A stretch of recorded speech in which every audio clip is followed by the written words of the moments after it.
वंदे आश्रय रामांतु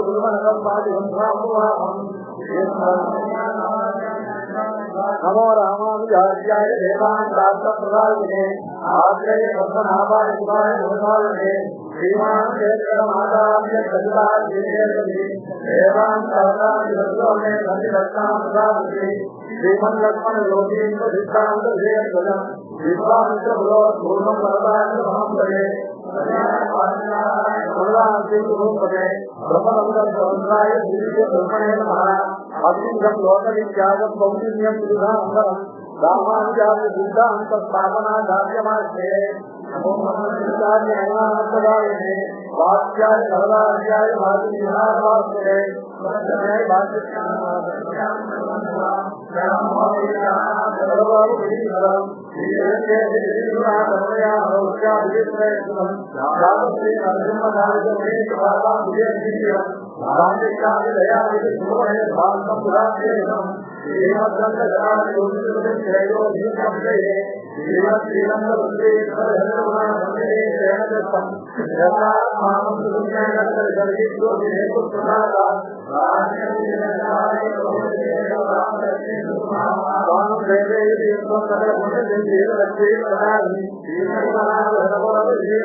श्रीवासुदेव गुरुवर्य कृतार्थ केन्द्रम गोपाल देशे भगवान प्रबोधन संवाद मध्य निर्विष्ट व्याप्त भागम भक्त्यादि पूर्ण हृदय गुरु प्रपद्ये अद्भुतं यस्य विश्रांतं वेद विधिनिष्ठो रहे अहं प्रपद्ये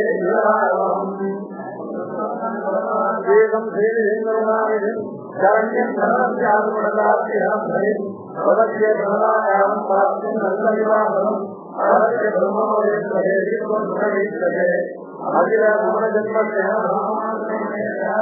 सर्वेन्दु सुभावेन सोपां अखिलं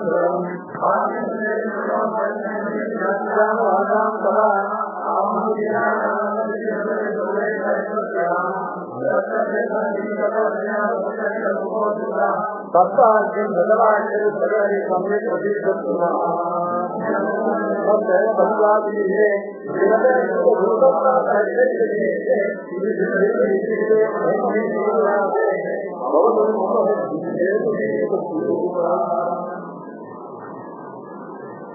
श्रीवाक्य नालाव अध्याय नालाम पादम प्राप्ति पादम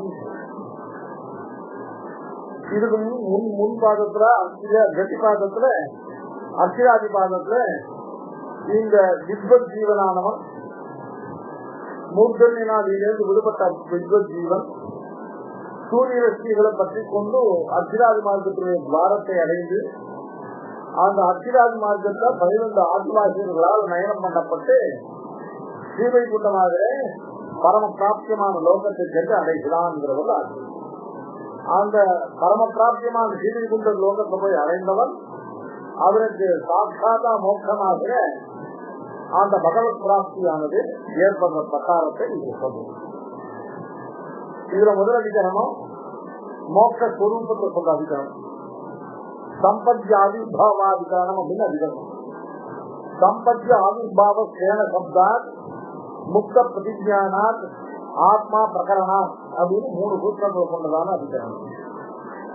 சம்பத்ய ஆவிர்பாவ, சம்பத்ய அப்படின்னா அடைந்து பரம பிராப்தியமான பரம்பிரம்மத்தை சென்று அடைந்து ஆவிர்பாவ இவனுக்கு ஏற்படக்கூடியதான முக்தாத்ம ஸ்வரூப ஆவிர்பாவமானது சம்பத்ய ஆவிர்பாவ. இவன் பரபிரம்மத்தை சென்று அடைந்து தன்னுடையதான ஸ்வரூப ஆவிர்பாவத்தை பெறுகிறான். சம்பத்ய ஆவிர்பாவ இது எதனால் தெரிகிறது அப்படின்னு கேட்டால் அதுக்கு ஹேது ஸ்வேன சப்தா. ஸ்வேன என்கிற சப்தமானது ஸ்துதியில இந்த மோட்ச பிராப்தி ரூபமான ஸ்துதியில உண்டாகிறது.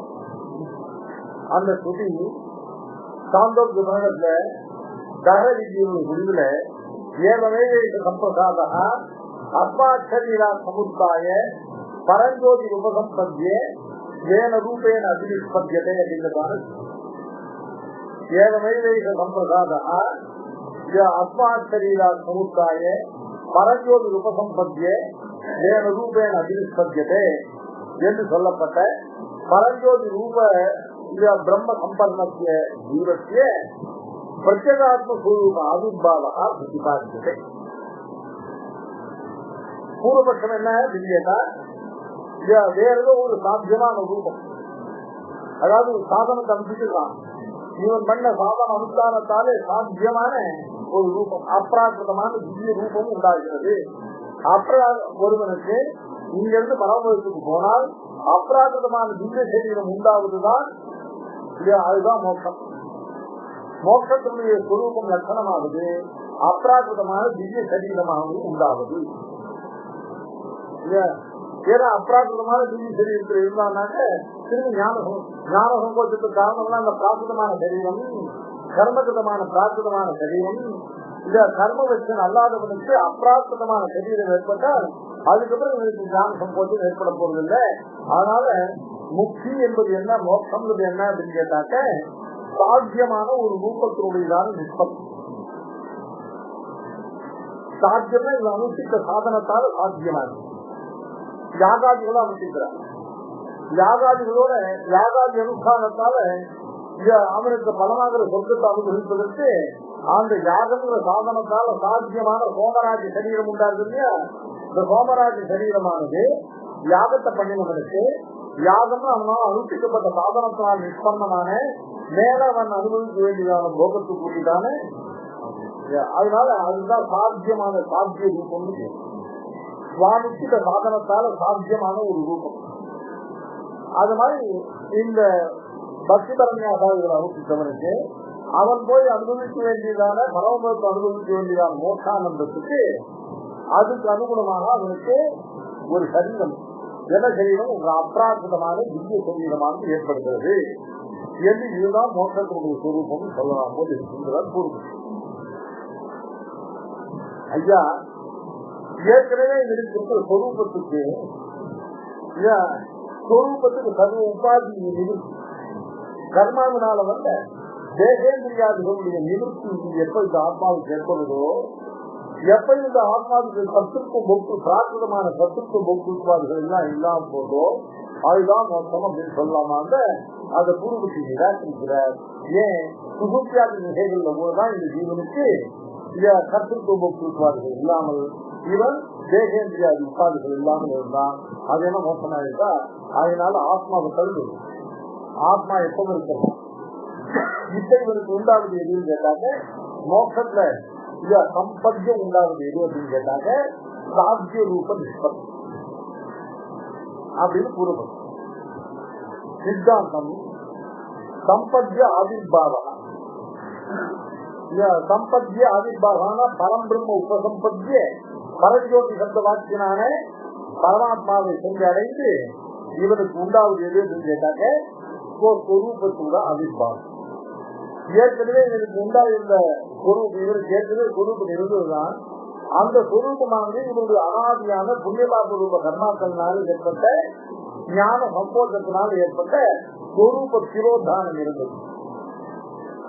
அந்த திரோதானத்தை வெளிப்பட்டு அந்த ஆத்மா உள்ளது உள்ளபடியாக அந்த தன்னுடையதான பிரகாச ஆவிர்பாவத்தை ஞான சுரூபமான ஞான குணமான தன்னுடைய சொரூப மாத்திர ஆவிர்பாவத்தை அடைக்கிறார்.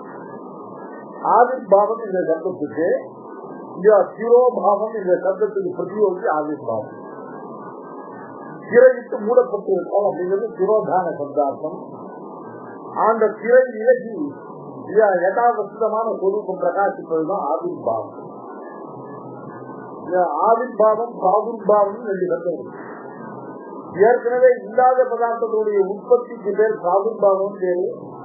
ஏற்கனவே இருக்கிற பதார்த்தத்துடையதான திரைகளுக்கு அதை பிரகாசிப்பதற்கு ஆவிர்பாவம் பேரு. சம்பத்திய ஆவிர்பாவம் பரம்பிரம்ம உபசம்பத்திய பரமபதத்தை பரமாத்மாவை அடைந்து இவனுக்கு ஏற்படுவது சொரூப ஆவிர்பாவம்.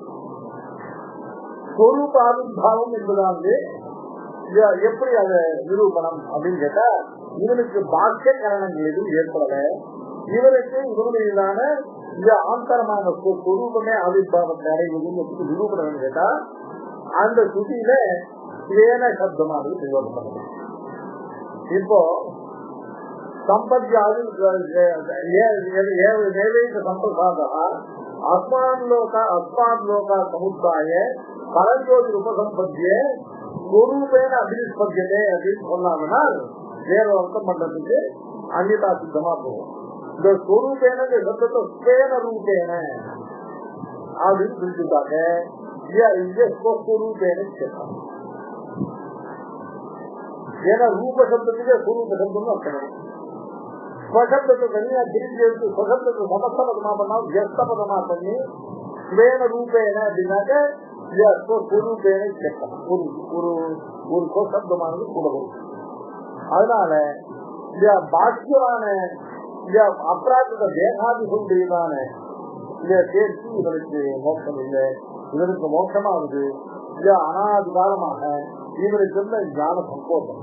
அந்த ஞான சங்கோஷத்தினால இவனுக்கு உண்டாகுது சொரூப திரோதானம். இந்த சொரூப திரோதானங்கள் எல்லாம் விலகி இவருக்கு உள்ளது உள்ளபடியாக இவனுடைய ஆத்மஸ்வரூபமானது பகவத் சேஷத்துல அத்தியந்த அனன்யார்க பகவத் சேஷத்துல அத்தியந்த பாரம்பரியாதிகளோடு கூட ஞான சுரூபனான இந்த ஜீவனானவன் அபகத ஆத்மத்வாதி அட்டகுண விசிஷ்டனாக விளங்குவதுதான் இங்க இருக்கிறவர்கள் இதனுடைய பிராப்தி. எவ்வளவு காலம் கர்மபட்சனாக இந்த பிராகிருத சரீரத்தை சிரோசிதமான சொரூபத்தோடு இருக்கிறானோ அவ்வளவு காலம் இவனுக்கு அந்த சொரூப ஆவிர்வாதம் பிராப்தம். சொரூப ஆவிர்வாதத்துக்கு முதல்ல இவனுடையதான அனாதிகால கர்மாக்கள் எல்லாம் அத்தியந்தமாக இல்லாதடையும். அதற்கு பிறகு இவனுடைய கர்மபட்சத்தும் தொலைந்த பிறகு இவனுடைய ஞான சங்கோச்சங்கள் முழுவதுமாக போய் ஞானமானது பூர்ண விகாசத்தை அடையும். ஞானமானது பூர்ண விகாசத்தை அடைந்தால் அப்போதுதான் இவனுடைய சொரூபமானது தான் இத்தனால் இந்த பிரோசிதமான ஆகாரத்திலிருந்து வெளிப்பட்டு நல்ல பூர்ணமான விகசிதமான ஆகாரத்தை அடையும். அதுதான் சொரூப ஆவிர்வாதம். அந்த சொரூப ஆவிர்வாதம் ஆவிர்பூத சொரூபம் எப்படி இருக்குன்னு அடுத்த ஒரு அதிகமத்தை சொல்ல போறார். அதனால இந்த ஆவிர்பூத சொரூபமானது அந்த ஆத்மாவுக்கு அனாதிகால கர்மபட்சத்தினால பிராப்தமான அவருடைய சொரூப சிரோசிதமான சொரூபம் விலகி இவன் சொரூப ஆவிர்வாதத்தை அடைவதுதான் மோட்சம். மோட்ச சொரூபம் என்ன? இவருடைய சொரூபத்தினுடைய சிரோதானமானது போய் இவன் சொரூபமானது பூர்ணமாக ஆவிர்வதி போய்தான் மோட்சம். ஐயா தன்னுடைய சொரூப மாத்திர அகஞ்சானாமிக்கு நித்திய ஆவிர்பூதத்தின பரஞ்சோதி உபசம்பத்தியதே இது அனர்த்த கர்மங்கள் வித்தியாசம். ஐயா இவனுக்கு சொரூப மாத்திரமானது நித்திய ஆவிர்பூதமாகத்தான் இருக்கு. தன் சொரூபத்துக்கு சிரோதானம் வரல, அகஞ்சானாமி இத்தியாதிகள்ல தன்னுடைய ஆத்மாவுடைய சொரூபம் ஞாபகம் ஞாபிகரணத்தை காத்திருக்க.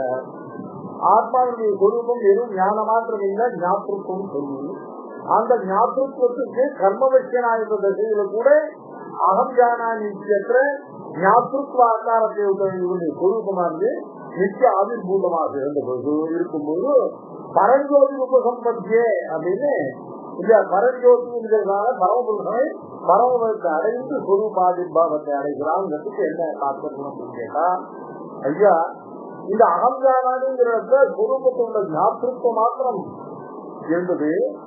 அந்த ஞாபகம் மாத்திரத்துக்கு ஆவிர்வாதம் இருந்தது. ஆனால் இவருடைய சொரூபத்துக்கு இந்த ஞாபகமான ஆத்மா எப்படிப்பட்டவன் அப்படின்னு கேட்டா, இவன் வாஸ்தவத்தை அவகதமாத்மத்வாதி அர்த்தகுண விதித்தனான். பரமாத்மாவுக்கு அவகதமாத்மா விரோதம் விசோக விதிகத்தாக அபிபாசம் சத்தியகாம சத்தியசங்கல்பா என்று தகர வாக்கியத்துல பரமாத்மாவுக்கு சொல்லப்பட்ட அத்த குணங்களும் இந்த ஜீவனுக்கு சுவாபாவிகமாக இவனுக்கு இந்த குணங்கள் உண்டு என்று பிரஜாபதி வாக்கியத்தில் தெரியப்படுது. அதனால முக்தகா பிரதிஜானாது ஏற்கனவே கர்ம சம்பந்தத்தினாலேயும் அதனால உண்டான பிராரப்த பிராரப்த சரீரத்தினாலேயும் அந்த சொரூப விரோதானத்தை அடைந்திருந்த முக்த சொரூபமானது இப்பொழுது சொரூபேன அபிநிஷ்பத்தியை கேட்டார். ஏன்னா இதுவரை இந்த கர்மசேதுக்குமான விரோதானம் எதுங்கிறதுன்னா அகங்கிறதான ஞாதாவுக்கு விரோதானம் இல்லை. அப்படி இருந்தா அது சொரூப நாசம். அகம் ஜானாமி அப்படிங்கிறது உள்ள ஞாபகமாகிற அகமர்த்தத்துக்கே சிரோதானம் இல்லை. அது ஆத்ம சொரூபத்துக்கு வைக்கிறார். அது ஒருபொழுது ஏற்படுகிறது. இப்போ சிரோதானம் எதுன்னு கேட்டாங்க, இந்த ஆத்மாவுக்கு யதாவசிதமான சொரூபமாகிற அபகடமாத்மத்வாத அர்த்தகுணங்களுடையதான லோகம் இருக்கு. அதனுடைய சிரோதானம் தான் இங்க சொல்லப்படுகிற சிரோதானம். அதனால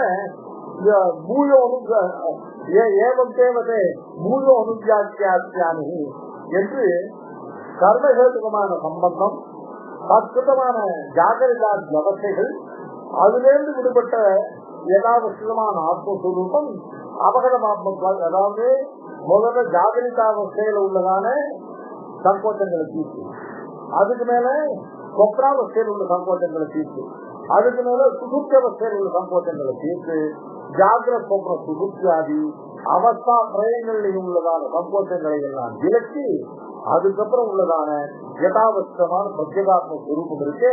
அதுதான் முக்தாத்ம ஸ்வரூபம் என்று அதே பிரஜாபதி வித்தியில் சொல்லப்பட்டது.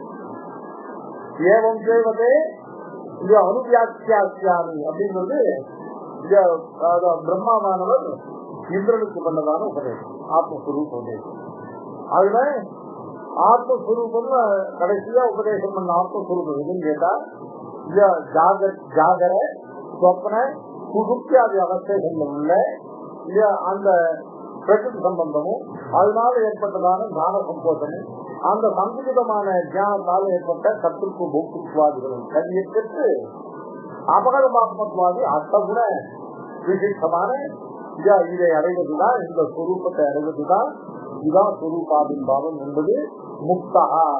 முக்தகான முக்தாத்ம ஸ்வரூபா மூலோதை ஏவம் ஏவம் தேவதை அனுவியாக்கியாசியானி என்பதனால இது சகல உபாதி நிர்முக்தமாக ஜாகிரத சுகுப்தியாதி அவஸ்தைகள் உள்ள கர்ம சம்பந்த தற்கிருத தேவ சம்பந்தாதிகளால் விடுபட்ட பரிபூர்ணமான அந்த பிரத்யேகாத்ம ஸ்வரூபம் தான் முக்தாத்ம. இது எப்படி அறியப்படுகிறது? இந்த பரிபூர்ண முக்தாத்ம ஸ்வரூபமானது அபகதமாத்மத்வாதி அட்டகுணம் சித்தமானது இப்ப இருக்கிறதான பத்ததேசம் அவனுக்கு இருக்கிறதானது இந்த அபகதமாத்மத்வாதி அட்டகுணங்கள் அட்டது என்றும் மேல உண்டாவது அந்த அட்டகுணங்களுடையதான ஆவிர்வாவம் உடையது என்று எவ்வாறு அறியப்படுகிறது கேட்டா ஆத்மா பிரகரணா. இது எவ்வாறு தேகாதி வினிர்முக்தா ஸ்வரூபேண ஆவிர்பூதா அபகதமாத்மத்வாதி அட்டகுண விசிஷ்டோ பவதி இது கதம் அவகன்யது. அடுத்த கேள்வி, ஐயா முக்தாத்ம ஸ்வரூபமானது சகல உபாதிகளிலிருந்து விடுபட்டு அபகதமாத்மத்வாதி அட்டகுண விசிஷ்டமாக இருக்கிற அந்த பிரத்யேகாத்ம ஸ்வரூபம் தான் முக்தாத்ம ஸ்வரூபம் அப்படின்னு முக்தா பிரதிஜானாத்ம சாத்தியம். ஐயா பிரத்யேகாத்ம ஸ்வரூபமானது அஷ்டகுண ஆவிர்பாவத்தை உடையது, அபகதமாத்மத்வாதி அஷ்டகுணங்களை உடையது என்று எவ்வாறு தெரிகிறது அப்படின்னு கேட்டா ஆத்மா பிரகரணா. இந்த அனுவியாக்கியாசியானி அப்படின்னு பூயோ அனுவியாக்கியாசானி தொடர்ந்து முக்தாத்ம ஸ்வரூபத்தை சொல்லிட்டு அந்த முக்தாத்மா ஸ்வரூபமானது சொல்லப்பட்டது எந்த பிரகரணத்தை அப்படின்னு கேட்டால் முதல்ல தேகாதி வினிர்முக்தா ஸ்வரூபேண அவசித ஆத்மா அபகதமாத்மத்வாதி சத்தியசங்கல்பாதி குணபர்யந்த குணக்கா சத்தியகி ஆவிர்பாவம் உச்சது. ஆவிர்பாவம் எப்போ பூர்வமுள்ள ஆகாரத்துக்கு தடை விலகி அது பிரகாசிக்கலாம். புதிதாக ஏதாவது உண்டான அது ஆவிர்பாவம் அது பிராதுர்பாவம்.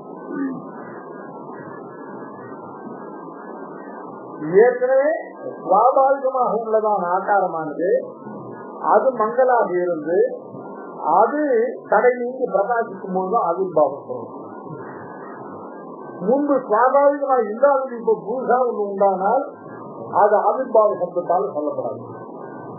அதனால கட்சி ஆவிர்பாவகா உச்சனே இந்த ஆவிர்பாவத்துக்கு இந்த ஆவிர்பூத தர்மங்களுக்கு முன்னாலேயே ஒரு பிரதிபந்தமான தசை இருக்கும். அதுதான் தேகாதி வினிர்முக்தனான சொரூபேன அவசிதனான ஆத்மா அபகதமாத்மத்வாவே அட்டகுண தீர்த்தன் அப்படின்னு சொல்லி அந்த அட்டகுண தீர்த்தான ஆத்மாவுக்கு தான் இப்ப ஆவிர்பாவமான சொல்லணும். பிரகரணம் எது அப்படின்னு கேட்டா ஆத்மா அபகதமாத்மா என்று பிரகிருதி என்று தொடங்கி ஏதம் தேவத்தை மூல அனுவியாக்கியாசாமி இஸ்லாமினா உச்சம். முக்தாத்ம ஸ்வரூபத்தை சொல்ல போகிறார் பிரஜாபதி இந்திரனுக்கு.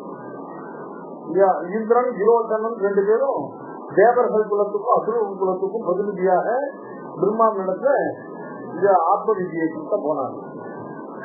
அதுல சமோகுண பிரச்சனாக இருக்கக்கூடிய அசுரனுக்கு அதை அறிவதற்கு தகுதி இல்லைன்னு சொல்லி அவருக்கு ஒரு மாதிரி அதை நிரூபித்து அவனை போக விட்டு அப்புறம் இந்திரன் நமக்கு ஒரு விலகாக பக்கத்தை வச்சுட்டு அவருக்கு பிரஜாபதி உபதேசம் பண்றாங்க.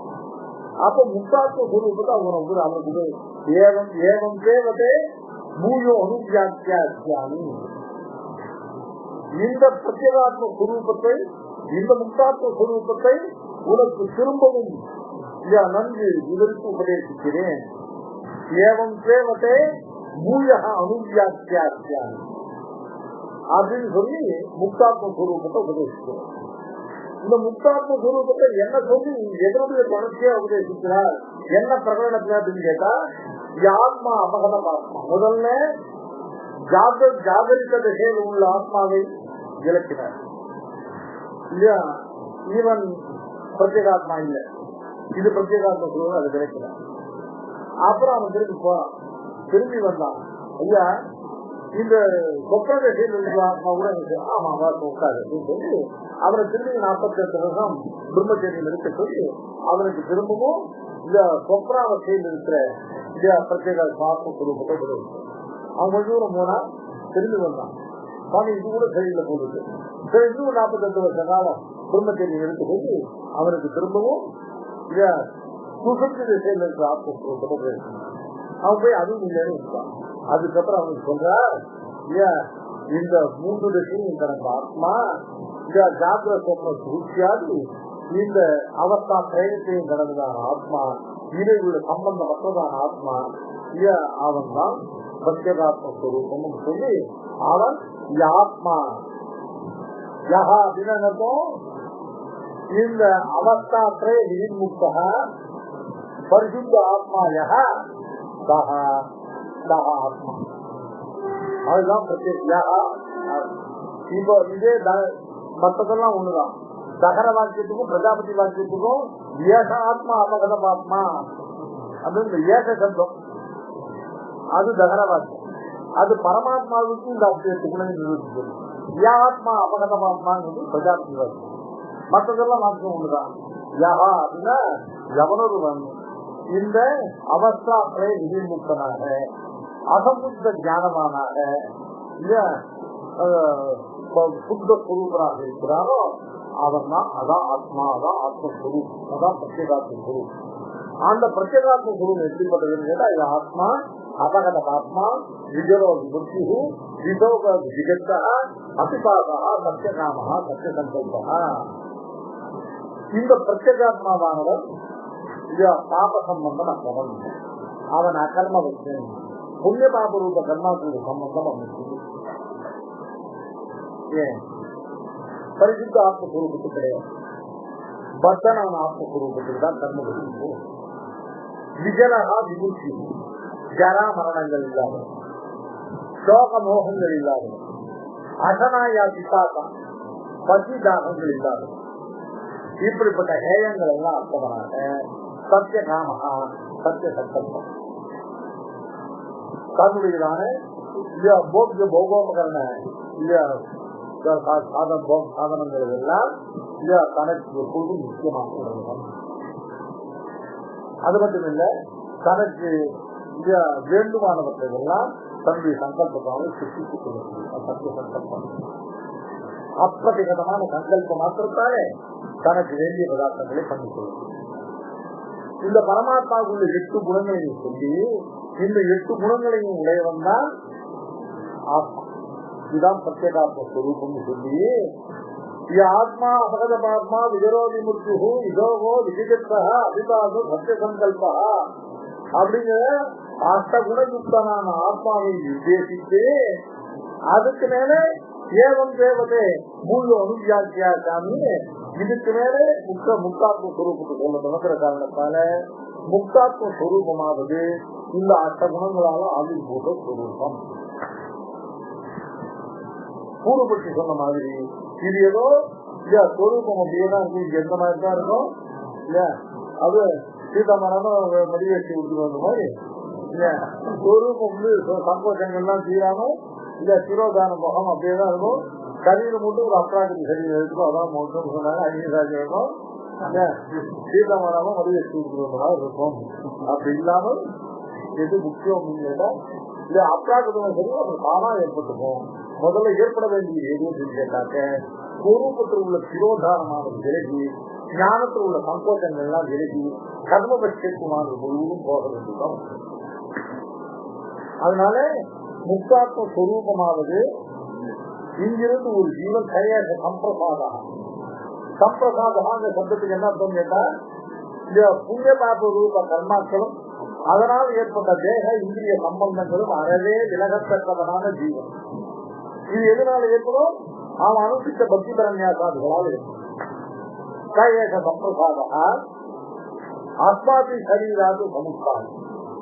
இந்த பிராரப்த கர்மகமான இந்த சரீரனுக்கு இந்த கர்மத்தின் சரீரத்திலிருந்து விடுபட்டு அர்ஜாதி மார்க்கத்தின் வழியாக பரஞ்சோதி உபசம்பத்திய நிரவதிகமான தேஜோமயமான திவ்யமங்கல விக்கிரகத்தை உடையவனான ஜீவபதியான பகவானை சென்று அடைந்து சம்பந்தத்தினாலே இவன் தன்னுடைய சொரூபத்திலிருந்து திரோதானம், தன்னுடைய தர்மபூத ஞானத்தின் சம்போதங்கள்லாம் விலகம் பெற்று தன்னுடைய யதாவஸ்திதமான சொரூபத்தோடு தன்னுடைய அபகதமாத்மத்வாதி 8 குணங்களான விசித்தமான சொரூபத்தோடு கூட ஆவிர்வதிக்கிறான்.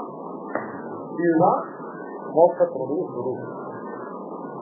சம்பத்ய ஆவிர்பாவா ஸ்வேன சப்தா சம்பத்ய பரமபுருஷனை சென்று அடைந்து ஆவிர்பாவா முன்பு தனக்கு கர்ம சம்பந்தத்தால் ஏற்பட்ட ஞான சங்கோஷங்களையும் சொரூப திரோதானமும் போக பெற்று பரிபூர்ண ஞான விகாசத்தோட கூட இத பூர்ண பிரகாசத்தோடு கூடியதான இந்த ஆத்மஸ்வரூபத்தை உடையவனாக ஆகிறான், ஆதிபூத ஸ்வரூபனாக ஆகிறான். இது எதனால் அறியப்படுகிறது அப்படின்னு கேட்டா, அங்க ஸ்வரூபேன அபினிஷ்பத்தியன்னு சொல்லாம ஏனரூபேன அபினிஷ்பத்தியன்னு பதத்தை அத்தியஸ்தமதமா போட்டதுனால இவன் ஸ்வரூப ஆவிர்பாவம் நது தேகத்தினுடைய ஆவிர்பாவம் இந்த ஸ்வரூப ஆவிர்பாவம் செல்வாங்க. 3 சூத்திரங்கள். சம்பத்ய ஆவிர்பாவத்தேன சப்தாது முக்தா பிரதிஞானாது ஆத்மா பிரகரணா. அடுத்தபடியா அதுக்கடுத்து அதிகரணம் அவிபாகேன திருஷ்டத்வாதிகரணம். அவிபாகேன திருஷ்டத்வா இப்படி ஆவிர்பூத சுரூபனாக இருக்கக்கூடிய ஜீவன் பரிபூர்ண பிரம்மானுபவமே இவனுடையதான மேல் உள்ளதான மோட்ச ஆனந்தம் மோட்ச அனுபவம் சொன்னால் இவன் அந்த மோட்ச ஆனந்தத்தை என்ன பிரகாரமாக அனுபவிக்கிறான்.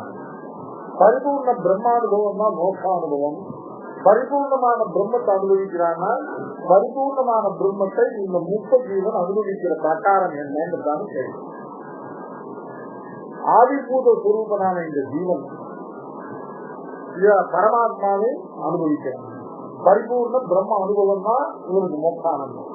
அந்த பரிபூர்ணமான பிரம்மத்தை இவன் எப்படி அனுபவிக்கிறான் அப்படின்னா எப்படினாக்க கேள்விக்கு பார்க்கணும் என்னன்னு கேட்டா, அந்த பரபிரம்மத்தை பார்த்து தான் தனியே நின்று இதம் பிரம்ம அகம் அனுபவான், இந்த பிரம்மத்தை நான் அனுபவிக்கிறேன் அப்படின்னு அனுபவிக்கிறானா, இல்ல இவனே அந்த பிரம்மத்தினுடைய அம்சமாக இதுல உண்டு இல்லையா தன்னுடைய ஆத்மாவை தானே அனுபவிப்பதாக அந்த பிரகாரமாக அனுபவிக்கிறானா. இவனுக்கு உள்ள பரமாத்மா அனுபவம் வந்து விபாகேன அனுபவமா இல்ல அவிபாகேன அனுபவம்.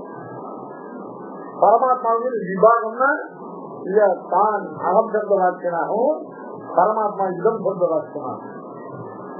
இந்த பரமாத்மாவை நான் அனுபவிக்கிறேன். அப்போ அகம் இதம் பிரம்ம அனுபவம் அப்படின்னு சொன்னாங்க. தன்னை காட்டில வேறுபட்டவனான தன்னை காட்டில பகிர்மூத்தனான பரமாத்மாவை தான் அனுபவிக்கிறான். அப்படி இருந்தா விபாகம். அப்படி இல்லாம இந்த பரமாத்மாவையே தன்னுடைய பிரத்யட்சமாக அகங்க சப்தத்தையே பரமாத்மா வெளியில போக சென்று இல்ல அந்த தரத்தில் அந்தராத்மாவாக தன்னுடைய சொரூபத்தை இல்ல அதுக்கும் ஆத்மாவா இருக்கிற பரமாத்மாவை அவனை காலத்து பிரிவில்லாதவனாக அறியோமோடும் நின்னோடும் பிரிவில்லை. இது பரமாத்மா இதுதான் பிரிவு இல்லாமல் தானும் பரமாத்மாவில் ஒன்றி நின்று அவனை அனுபவிக்கிறானா. விபாகேன அனுபவமா அவிபாகேன அனுபவமா அப்படின்னு கேட்டு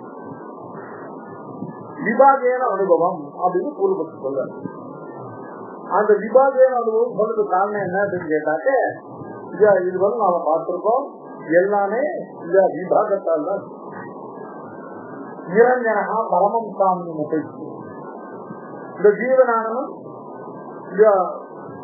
கர்ம சம்பந்தமாக தோஷமக்கமனாக பரமாத்மாவுடைய சாமியத்தை சென்று அடைகிறான். தோசுவே சர்வாங்காமா சக பிரம்மனாதிபத்தியே இதம் ஞானம் உபாசித்தே மம சாதர்மியமாகதான். சாமிய ஸ்துதி, சாகித்ய ஸ்துதி, சாதர்மிய ஸ்துதி.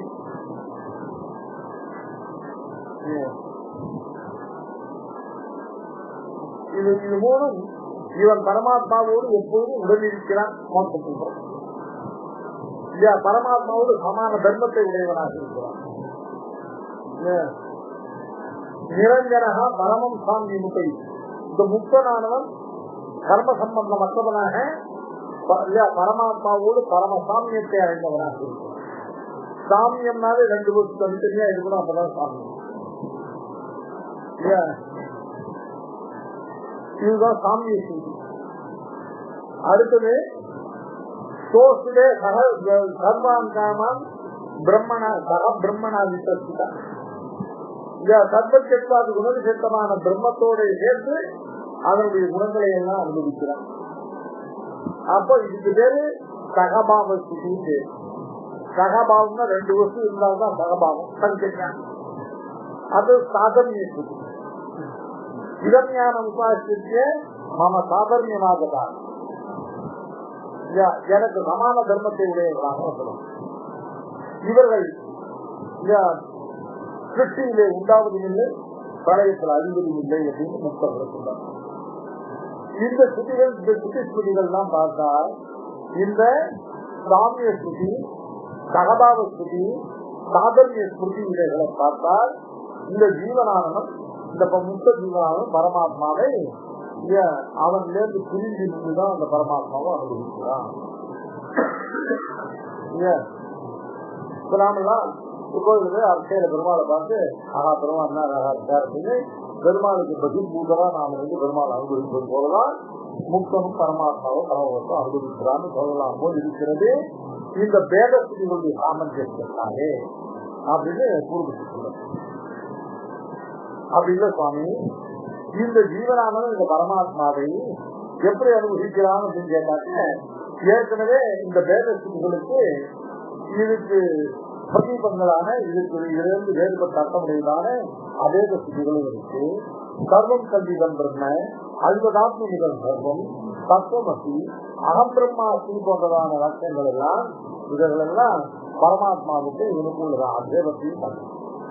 அதனால பேத ஸ்திதிகளை கொண்டால் அபேத ஸ்திதிக்கு விரோதம் வரும், அபேத ஸ்திதிகளை கொண்டால் பேத ஸ்திதிகளுக்கு விரோதம் வரும், பேத ஸ்திதிகளுக்கு அபேத ஸ்திதிகளுக்கு விரோதம் வராதபடி சரீராத்மபாவத்தை சொல்லக்கூடியதான அந்தர்யாமி பிராமண ஸ்திதிகளை கொண்டு நிர்வாகம் பண்ணி அதை கொண்டுதான் உபாசகனான ஜீவன் தனக்கு ஆத்மாவாக பரமாத்மாவை உபாசிக்கிறான். இதெல்லாம் இப்போ பண்ற நீ சொல்றதுக்காக முன்னாடி பண்ணிட்டேன்னு வச்சிருக்காங்க.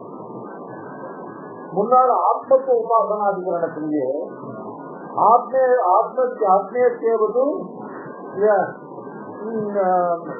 ஆத்மீய தேவது உபகட்சி கிராமி கூட்டுறதுலயே இந்த ஜீவனானவன் பரமாத்மாவை தனக்கு ஆத்மாவாக தன்னுடைய ஆத்மாவாக உபாசிக்கிறான். ஏற்கனவே நீ இப்ப சொல்ற பேத சுழிவோ அதே விஷயம் நிர்ணயம் பண்ணி நான் சொல்லிடுறேன்.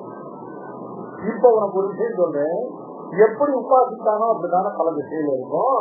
இவன் பரமாத்மாவே தன்னுடைய ஆத்மாவாக கொண்டு அவரை தனக்கு சரீரமாக கொண்டு உபாசனம் பண்ணினால இப்போ மோட்சத்தை செய்யும் அனுபவத்தை செய்யும் அந்த பரமாத்மாவை தன்னுடைய ஆத்மாவாக கொண்டு தான் அவனுக்கு சரீரமாக அவனை காட்டு சுதர்சி இல்லாதவனாக கொண்டு அவனுக்குள்ளே ஒன்றி இருந்துதான் அவனை அனுபவிக்கும். பரமாத்மாவை தன்னை காட்டு தேவ பதார்த்தமாக அனுபவிக்காமல் தன்னுடைய ஆத்மாவாகவே அனுபவிக்கிறான். அபிபாகியன அனுபவம். முக்தனுடைய பரமாத்மா அனுபவமானது அபிபாகியன விபாகமற்றதாக, இது பரமாத்மா இதுதான் அப்படின்னு விபாகம் பண்ணாத அபிபாகியன. அபிபாகியன அனுபவம் என்ன நிரூபணம்? திருஷ்டத்வாதம். திருஷ்டத்வாதம் ஏவமேவே உபாசிப்பார். இப்படித்தான் பரமாத்மாவை உபாசனம் பண்ணினாங்க. எப்படி உபாசனம் பண்ணாலும் அப்படித்தான் பலன். எப்படி உபாசனம் பண்ணா பரமாத்மாவை தன்னுடைய ஆத்மாவாக உபாசனம் பண்ணாங்க இல்லையா? பரமாத்மாவை தன்னை காட்டு வேறுபட்டவன் இல்லாமல் தன்னுடைய ஆத்மாவாக உபாசனம் பண்ணான். ஆகையினால ஏவம் உபாசன காலே உபாசனம் பண்ணும் பொழுது சாதனானுஷ்டான காலத்துல பரமாத்மாவை தன்னுடைய ஆத்மாவாக கண்டு உபாசிக்கப்பட்ட காரணத்தாலே இப்பொழுது பலானுபவ வேளையில அந்த பரமாத்மாவை தன்னுடைய ஆத்மாவாகத்தான் கண்டு அனுபவித்தார். அதான் திசத்வாதுங்கிற கேதுவினுடைய கட்டம். எப்படி உபாசனம் பண்ணாலும் அதுதான் பண்ணணும். எப்படி உபாசனம் பண்ணாலும் கேட்டு சொல்லிட்டேன். ஆத்மத்தேன உபாசனம் பண்ணலாம். பரமாத்மாவை தன்னை கட்டு பிரித்து வேறொரு யுக்தியாக கொள்ளாமல் அந்த பரமாத்மாவை தனக்கு ஆத்மாவாக கொண்டு தன்னை காட்டும் வேறுபாடு அற்றவனாக தனக்கு ஆத்மாவாக பரமாத்மா உபாசனம் பண்ணலாம். அதுக்கு விட்டுட்டார். அதனால இப்போ இவன் பல விஷயம் அனுபவிச்சது எப்படி இருக்கும்?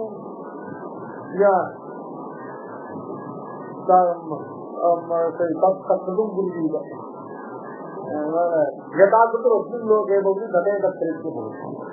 உபாசனத்துல பரமாத்மாவையும் தன்னை எப்படி வச்சு உபாசனம் பண்ணாலும் அது மாதிரிதான் பல திசையும் பரமாத்மாவும் இவனும் அதே திசையில தான் ஆகும்.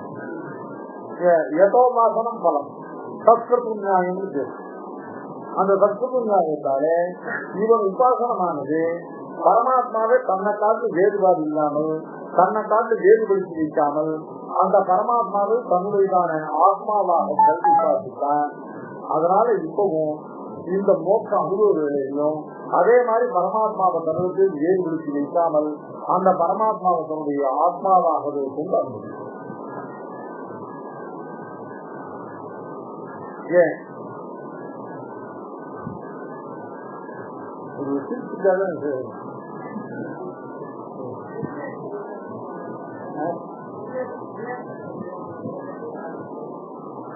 திவ்யாத்ம சரீரம் ஒண்ணு இருக்காங்க. ஆமா,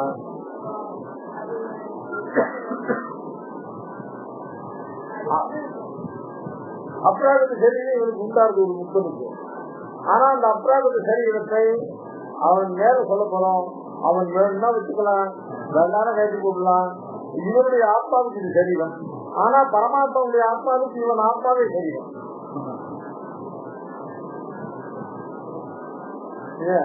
அந்த சேர்த்து கைட்டு போகுது.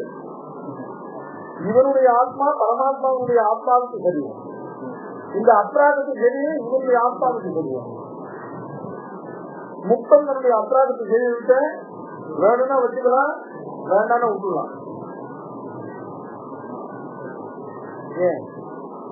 அப்ப சட்டை நாம சட்டை சொல்லுவோம், ஆபீஸ் போனது சட்டை எடுத்து போட்டு போறோம்.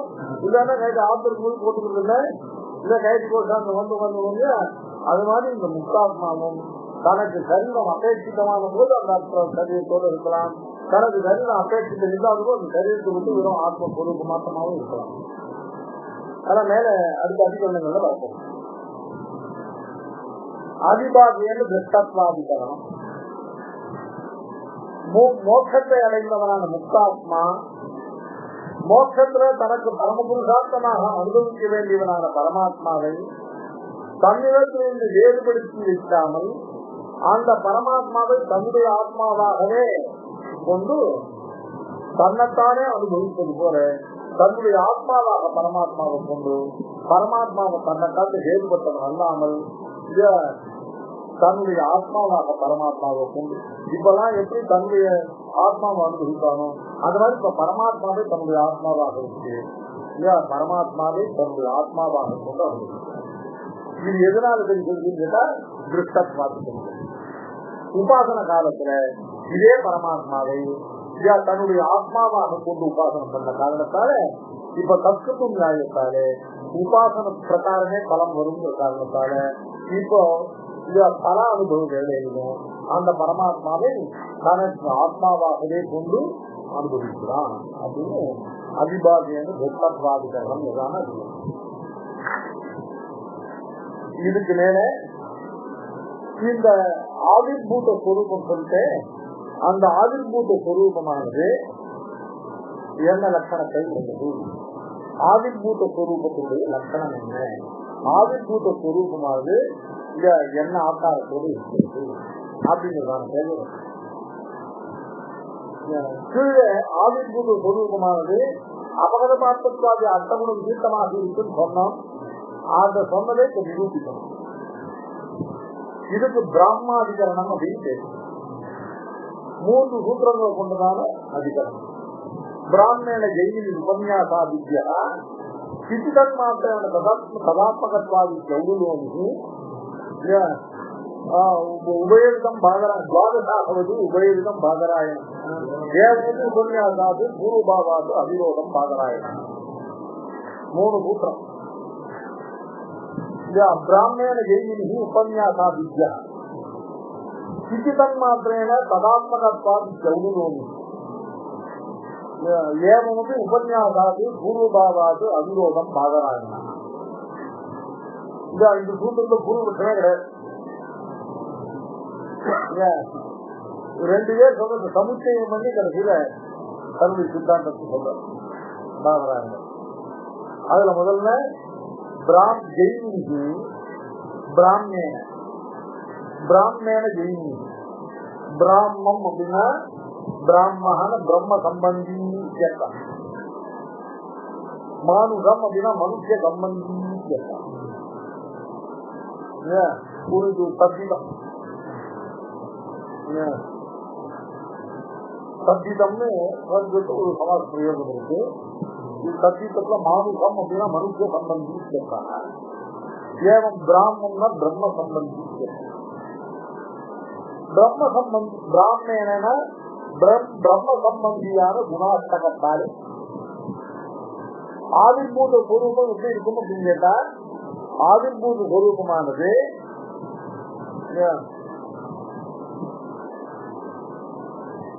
அபகத மாற்றத்வாதி அர்த்தகுண விசித்தமாக இருக்குமா, இல்ல வெறும் ஞான ஸ்வரூபம் மாத்திரமாக இருக்குமா அப்படின்னு சம்சயம்.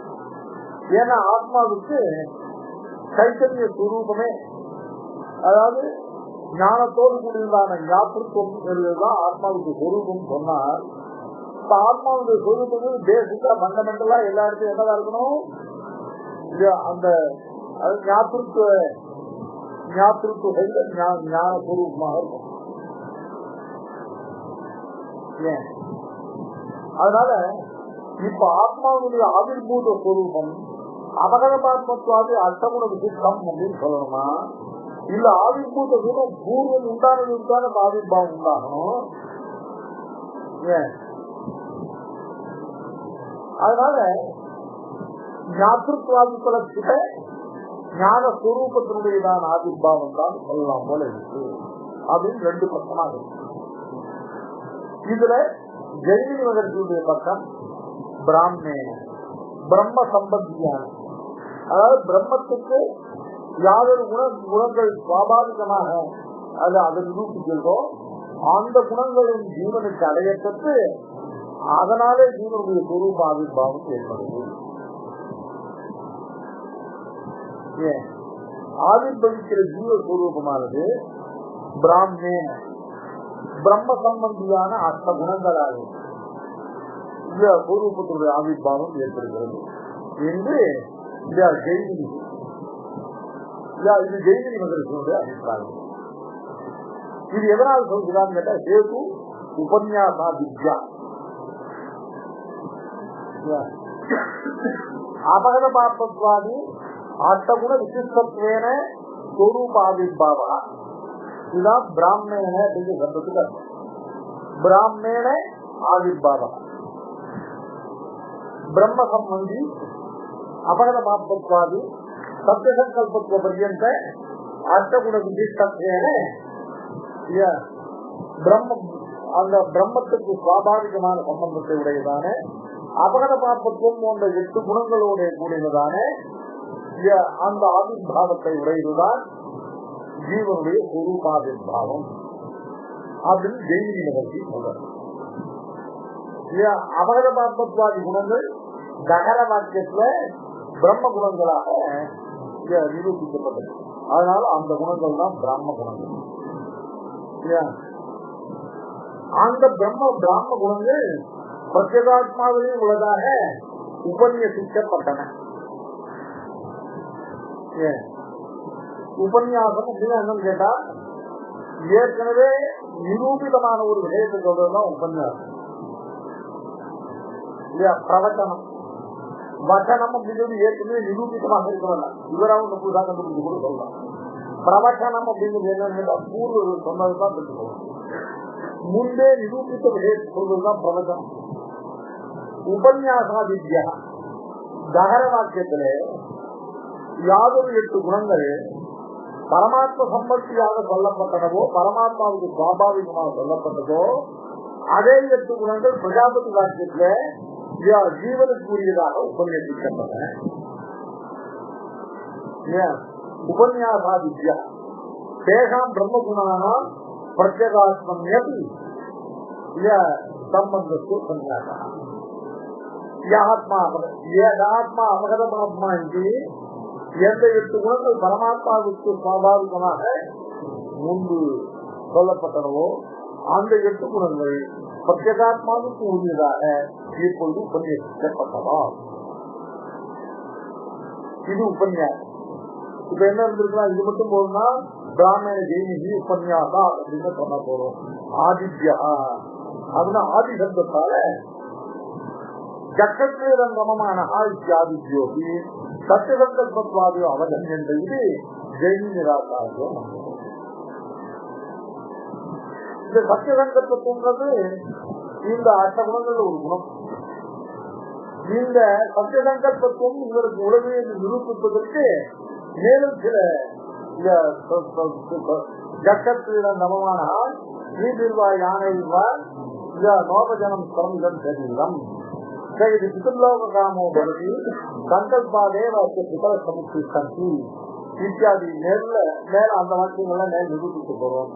அவைகளை கொண்டு பார்க்கும் பொழுது இந்த பரமாத்மாவுக்கு முன்பே நிரூபிக்கப்பட்ட 8 குணங்கள் ஜீவாத்மாவுக்கும் உள்ளது என்று பச்சாத் உபன்யாசம் பண்ணப்பட்டிருப்பதினாலும் அந்த சத்தியசங்கல்பாதி குணங்கள் ஜீவனுக்கு உள்ளன என்பதை ஜக்கத்ரேதம் ரமமான பிதர்லோகாமோ பவதி இத்தியாதி வாக்கியங்களாலும் மேலும் நிரூபிக்கப்படுகிற காரணத்தால் இந்த ஜீவனுக்கு முக்தாத்மாவுக்கு ஸ்வரூப ஆவிர்வாகமாவது 8 குணங்களோடு கூட ஆவிர்வாகம். இந்த 8 குணங்கள்ல சத்தியசங்கல்பத்து குணம் மேலவே அது நிரூபிக்கப்பட்டது. ஏவம் மேலுள்ள விற்த்தாந்தங்களால் நிரூபிக்கப்படுகிற சத்தியசங்கல்பவாதிகளை உள்ளடக்கின 8 குண ஆவிர்வாகமே பற்றி இந்த முக்தாத்மாவுக்கு ஆவிர்பூத ஸ்வரூபம் என்பது ஜெயினி யூனிவர்சிட்டியால சொல்லப்பட்டது. அவுலோனி அப்படிங்கிறதான மகிழ்ச்சி இருக்கார். அவர் சொன்ன பாப்பா இந்த அபகத 8 குணங்கள் எல்லாம் இதெல்லாம் தர்மங்கள் இல்லையா? அதனால தர்மியை விட்டுட்டு தர்மத்துக்கு ஆவிர்வாகம் சொல்லி பிரயோஜனம். தர்மங்களுக்கு சுவாசிரியம் ஸ்திதி கிடையாது. அதனால ஆவிர்வாவத்தை எதுக்கு சொல்லணும்? ஆசிரியர் சொரூபத்துக்கு சொல்லணும். இந்த அபகத 8 குணங்கள் இருக்கு. இந்த 8 குணங்கள் எல்லாம் தர்மபூத தியானத்துடைய விகாச விசேஷங்கள் தானே இல்லையே. இதெல்லாம் தர்மி சுரூபத்தோடு சம்பந்தப்படுகிறது இல்ல. இந்த ஆத்மஸ்வரூபம், இந்த ஆத்மஸ்வரூபத்துல பிரத்யக்ஷம், ஏகத்துவம், அனுகூலத்துவம், பகவத் சேகத்துவம், பகவத் பாரத்தம் இருக்கும். இவைகளை உள்ளடக்கிய ஞாபகம் இதுதான் ஆத்மாவுடையதான தேசிய ஸ்வரூபம். இதுதான் தர்மி ஸ்வரூபம். இதை தவிர வேற எதுவும் தர்மியில கிடையாது. இதை தவிர மற்றவர்கள் எல்லாம் தர்மபூத ஞாபகம். பத்ததசு, முக்ததசு, இதுக்கு முன்னாடி அந்த பழைய தசை, இவைகள் எல்லாம் எந்த திசையிலையும் ஆத்மஸ்வரூபத்துக்கு எந்த வேறுபாடும் கிடையாது. பிரளய சேல கடந்த ஜீவனுக்கான அதிகரிச்சுட்டான் பிரளையே அவனுடைய தர்மி ஸ்வரூபம் அப்படியேதான் இப்ப இருக்கிற அதே ஸ்வரூபம். தர்மி ஸ்வரூபத்துல ஒரு வேறுபாடு இருக்கு. ஏன்னா தர்மி ஸ்வரூபம் விசாரமற்றது. தர்மி ஸ்வரூபத்துக்கு மாறுபாடே கிடையாது. அடுத்தபடியா இப்போ புண்ணிய பாப ரூப கர்மாக்கள்னால தேவமனும் சிறிய ஸ்தாவராது பல பல சரீர பிரதேசத்தோ ஜென்மங்கள் எடுத்திருக்கிற பத்தாவஸ்தையிலும் தர்மி ஸ்வரூபம் அப்படிதான். இங்கிருந்து போய் அனந்தபுரம் கோட்டியில புகுந்து பெருமாளை கைங்கரியம் பண்ற முக்காத்மாவா ஆனாலும் ஏன் அங்க இருக்க நிச்சய கூடிய ஆனாலும் அப்பவும் இந்த தர்மி சுரூபம் அப்படிங்கிறாங்க. சில பத்தத்தை பிரளயத்தை பத்தத்தை சில முக்கிய நிலைகள்லாம் என்னன்னு கேட்டா தர்மபூத தியானத்துக்கு அத்தியந்த சங்கோஷம்னா பிரளயத்தை, தர்மபூத தியானத்து கர்மானுகுணமா சங்கோஷ விசாசங்கள் ஏற்படுதான் பத்தத்தை, தர்மபூத தியானமானது இங்க பூர்ணமான விசாசத்தை அடைஞ்சுள்ளதான் முக்கியம். ஆகையெல்லாம் தர்மபூத தியானத்துக்கு அவஸ்தா விசேஷங்கள் தான். நீ எதிர்த்து இப்போ முக்தா பிரதிஜான ஆத்மா பிரகடனாத்துன்னு சொன்னியே, நீ எதிர்த்து காணும் போது சொருப்பு சொல்லணும் ஆத்மாவுக்கு தான். ஆத்மாங்கிறதானது என்னது சித்தன் மாத்திரம், ஞான மாத்திரம்.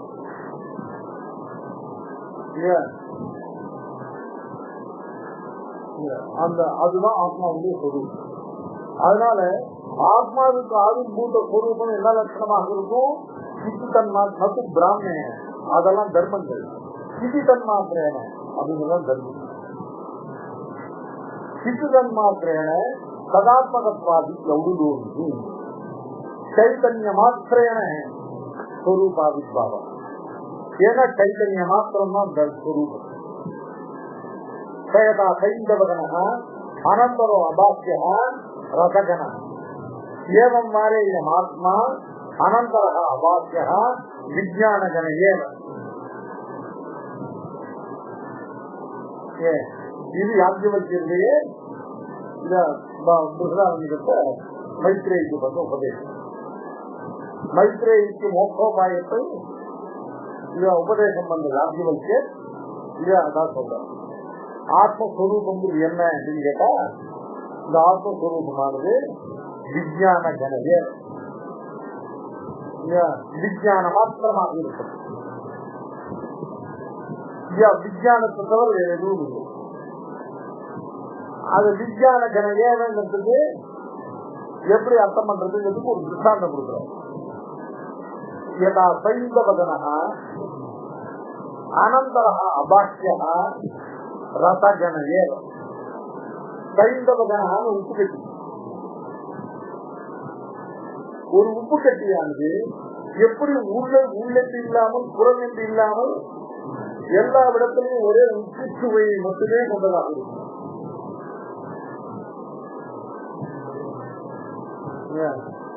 எப்படி வெள்ளை கட்டியானது உள்ளும் புறமும் வெள்ளை சுவையிலே இருக்கும்னு சொல்லல. ஏன்னா வெள்ளை கட்டி இருக்காது இல்லையா? வெள்ளை கட்டியில காட்சி ஊற்றும் போது உள்ள ஏதாவது ஒரு துரும்பு தூரம் அப்படின்றதுன்னா அந்த துரும்பு தூரம் அப்படியே தான் அடிச்சு போட வந்துடும். அதுல திதி பேரி இருக்காது. அது அந்த வெள்ளத்தோட ஒன்னாயிருக்காது. ஆனால் உப்புல கருப்பு ஏதாவது ஒரு பதார்த்தம் கலந்து கொடுத்தோம்னாக்க அந்த பதார்த்தம் உப்பாகவே பாயிடும். உப்பை காட்டு வெற்றித்த பதார்த்தம் உப்புக்குள்ள இருக்க முடியாது. அதனால்தான் வெள்ளை கட்டி போனோம் உப்பு கட்டி வச்சிருந்தார். ஏதா சைந்தவதன அனந்தரக அபாக்கிய. அனந்தரக அபாக்கியான உள்ளென்று இல்லாமல் புறமுண்டு இல்லாமல் எல்லா இடத்திலேயும் உப்பு சுவை ஒன்றையே உடையதாக இருக்கும். அத மாதிரி இந்த ஆத்மாவானவன் அனந்தரக அபாக்கிய, இந்த உள்ளென்று இல்லாமல் புறமுண்டு இல்லாமல் முழுவதுமாக விஞ்ஞான கனவே.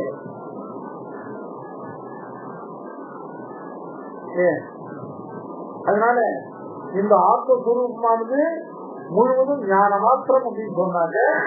அப்ப இந்த ஆத்மாவுடைய சுரூபம் என்னவா இருக்கணும்? ஒரு ஆவிர்வாவம் என்னவா இருக்கணும்? ஞான சுரூபேன ஆவிர்வாவம்.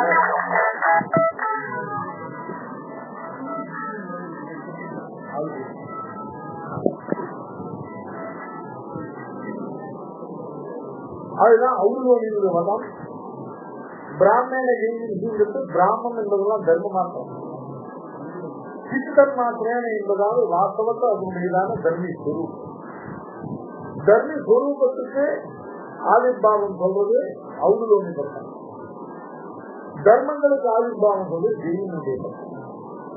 பாதராயனுடைய பட்டம் என்னன்னு கேட்டா, ஏவம் உபன்யாசாது பூர்வபாவாது அபிரோகம். ரெண்டு பக்கமும் தப்பு. ரெண்டு பட்சமும் ஒண்ணுக்கு ஒண்ணு விரோதம் இல்லை. தர்மங்களுடைய ஆவிர்பாவத்தை மறுத்து இவர் தர்மிக்கு ஆவிர்பாவம் சொல்றார்.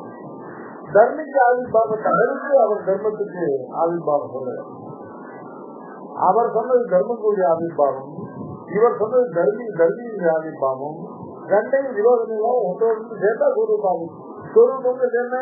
தர்மி சொரூபம் தர்ம ஞானம் தானே.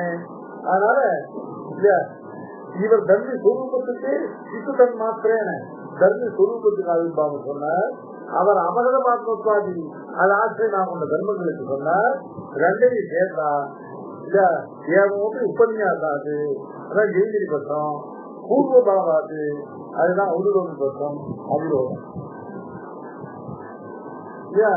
ஏன்னா இந்த ஞான சொரூபத்துக்கு ஆவிர்பாவம் இல்லைன்னா அந்த அபகத மாத்மத்வாதி குணங்கள் ஆவிர்பாவம் தான் அதெல்லாம் எங்க இருக்கும்? ஏன்? அதனால உபன்யாசாதே பூர்வபாவாது ஜெய்வினால் சொல்லப்பட்டதான அபகத மாத்மத்வாதி தர்மங்களுக்கும் ஔரரோகியினால் சொல்லப்பட்ட சித்தன் மாத்திரம் சொல்லக்கூடிய சைத்தன்ய மாத்திரத்துக்கும் எந்த விரோதமும் இல்லாமல் இரண்டுமே சொரூபாவிர்பாவத்தை இரண்டுமே உள்ளது என்று பாதராயணருடைய கருத்து.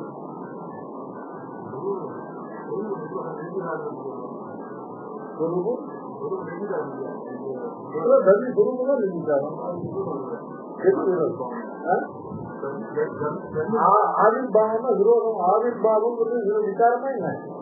ஆரம்பத்தில் ஆவிர்பாவம் தான் விசாரம். இல்லாத பதார்த்தம் உண்டானால் இல்ல வேற இருக்கிற பதார்த்தத்துடைய தன்மை மாறினாங்க அதுக்கு சிரோதானம் இருக்குது. இப்ப ஆவிர்பாவங்கிறத எப்படி ஆவிர்பாவம் ஏற்கனவே சிரோதான விலகல் தானே. வசூல எந்த மாற்றமும் இல்லையே. வசூல மாற்றம் இருக்கிறது சொல்லல. இது எப்படிதான் அடைய சொல்லுவோம். அப்ப எதிர்ப்பு சொல்லணும். இது அவருடைய பர்சனல் இருக்கும்.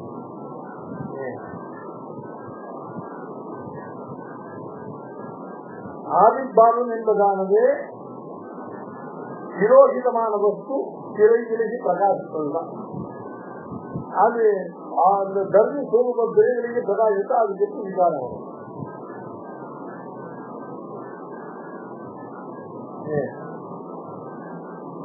அதுவும் காட்டா இந்த ஜெகத்துல ஒரு கோடு போகும். இந்த கோடு அப்படியே இப்ப பார்த்தா அந்த கோடு மங்கள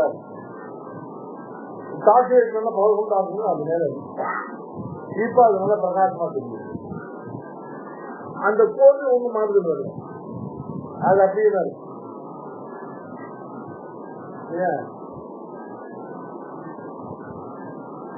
கோட்டை எல்லாம் அழிச்சு போட்டோமோ இல்லை கோட்டை எல்லாம் ஒண்ணும் பண்ணல, பட்டை அடிச்சு விட்டோமோ ஒண்ணும் இல்லை. அது மேல போக்கஸ் பண்ணப்பட்ட லைட்டாக அது பிரகாசமா காட்சி. அந்த லைட் எடுத்துட்டாங்க அவ்வளவுதான் என்னுடைய ஆவிர்பாவம் அவ்வளவுதான் அது மேல வருது. ஆத்மஸ்வரூப விசாரம் எல்லாம் வராது. விசாரம் வராதபடிதான் பீடிக்கு போட்டுதான் சொல்லுவோம். ஏவமுது உபன்யாசாது பூர்வபாவாது.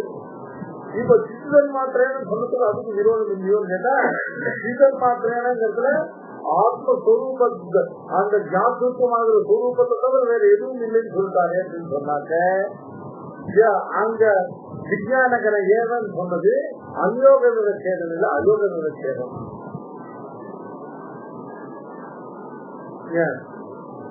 அதனால உபன்யாசாது அஷ்டகுணம் சித்தத்தாது அதுக்கு ஆசிரியபூதமான ஞான ஸ்வரூபத்திட்ட உபயோரதி ரெண்டு சேர்ந்து யுகப்பட்டாக ஆவிர்பாவத்தை அடைகிறது என்பதுல பாதராயணருக்கு எந்த விதமான விரோதமும் இல்லை. கல்வி ஸ்வரூபமும் ஆவிர்பவித்து அதில் உள்ள தர்மூத ஞானத்தினுடைய அவஸ்தா விசேஷங்களாக அபகத பாஸ்மத்தாதி குணங்களும் ஆவிர்பவித்து. அதனால கல்விக்கு தர்மங்களோடு கூடியதான ஆவிர்பாவத்தை சொல்லலாம்.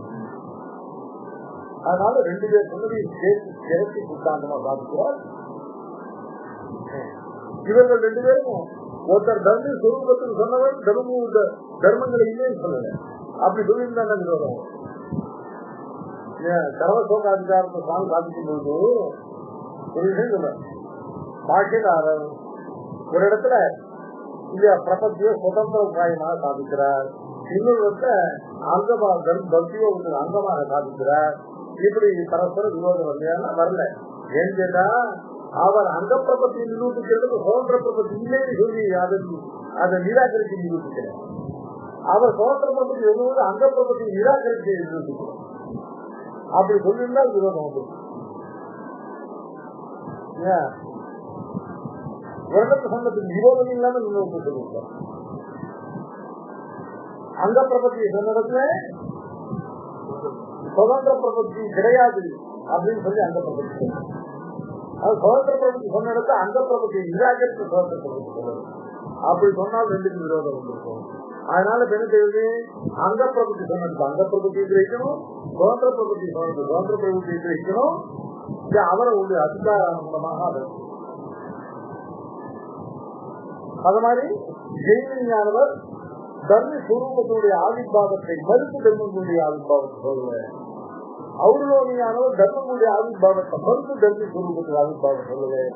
அதனால உபன்யாசாது பூர்வபாவாது அவிரோதம். அதனால ரெண்டும் கொள்ளப்பட வேண்டியது சாதனாயம்.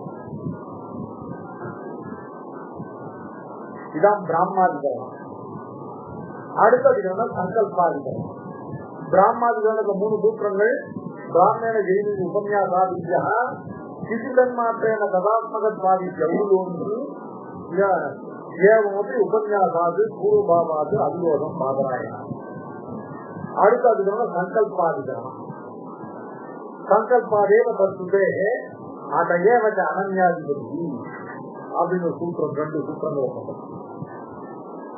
சங்கல்பாதேவ தத்துதே பரஞ்சோதிபத்திய சேனரூபேன அபினிஷ்பத்தியதே அப்படின்னு சொரூபாவிர்பாவத்தை சொல்லிட்டு அந்த வாக்கிய சேதத்துல சவுத்தம புருஷா சதற்ற பரியே ஜக்ஷத்ரீடம் ரமமான ஸ்ரீபிர்வா யானையில்வா ஞாத்திகில்வா நோபஜன சுவாமிகள் தெரியும்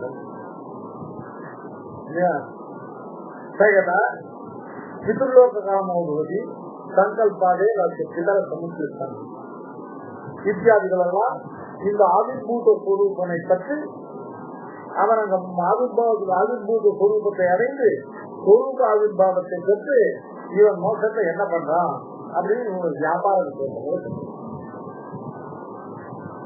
இவனுக்கு ஸ்வரூப ஆவிர்பாவம் ஏற்பட்டு ஆவிர்பூத ஸ்வரூபனாக மோட்சத்தை இருந்து என்ன காரியம் செய்யறான்? இவனுடைய வியாபாரங்கள் என்ன அப்படின்னு கேட்டா சொல்றது உத்தம புருஷா சதற்ற பரியே உத்தம புருஷா பரமாத்மாவுக்கு பரஞ்சோதி உற்பத்தி சேனரூபேன விதிப்பதே உத்தம புருஷா பரமாத்மா சதற்ற பரியே. இவன் அந்த பரமாத்மாவை பரிஜயத்தின்னு நினைப்பான் சுத்தி வரான். இதெல்லாம் அதிக நஷ்டமான சதற்ற பரியே. இந்த பரமாத்மாவுடைய கரு அந்த வடிவழக கண்டு அவனை விட்டு விலக மாட்டாதவனாக சதற்ற பரியே ஜக்ஷத்ரீடன் சமமான ஜக்ஷத்துல ஜக்கணம்னால பக்கணம் சாப்பிடுறது, கிரீடன் விளையாடுங்க, ரமமான ரமிக்கு ஜக்ஷத்ரீடன் ரமமான ஸ்ரீபீர்வா யானையில்வா ஞாதிவா ஸ்திரீகளோடையும் தன்னுடைய ஞாதிகளோடையும் யானை உயர்ந்த வாகனங்களோடையும் ஜக்ஷத்ரீடன் ரமமான இந்த ஜீவன் உத்தம புருஷா சதற்ற பரியே ஜக்ஷத்ரீடம் சமமான ஸ்ரீபீர்வா யானைவா ஞாதிவா. இதான் மோசம் வந்து வியாபாரம். அடக்கல்யானமே இல்ல அதை தர பண்ணிட்டு இருந்தான். இது இதே ஒரு மோசத்தை பண்ணாங்க அடக்கல்யா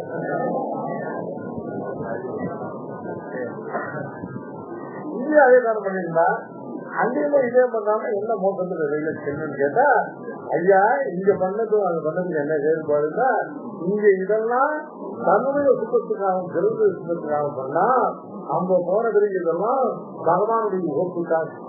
அதனால என்ன தொழில் செய்கிறது, இதுதான்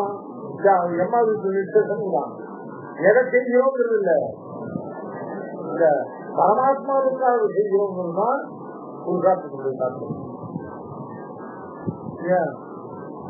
சக்கத்தீவன் நமமானது தீர்வா யானைவா ஞாதி திருவா நோபஜனம்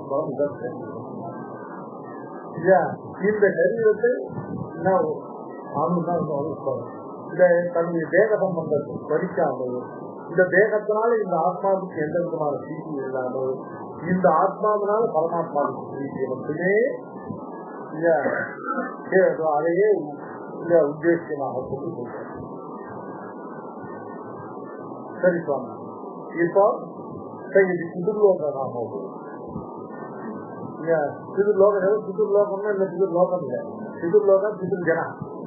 லோக சப்தத்துக்கு ஜனம், ஜனசப்த பரியாயம் லோக சப்தம். அவன் தன்னுடைய பிதுர் ஜனங்களை விரும்பினானால் முப்பது எதுக்கு பிதுர் ஜனங்களை விரும்ப போறான்? ஐயா தன்னுடைய பிதாவோடு சேர்ந்து பெருமாள் செஞ்சு எல்லாமே பெருமாள் செஞ்சிருக்காரு. தன்னுடைய பிதா பிராதா இவர்களெல்லாம் அவர்களை ஆசைப்பட்டானது, அவர்களை எல்லாம் தானே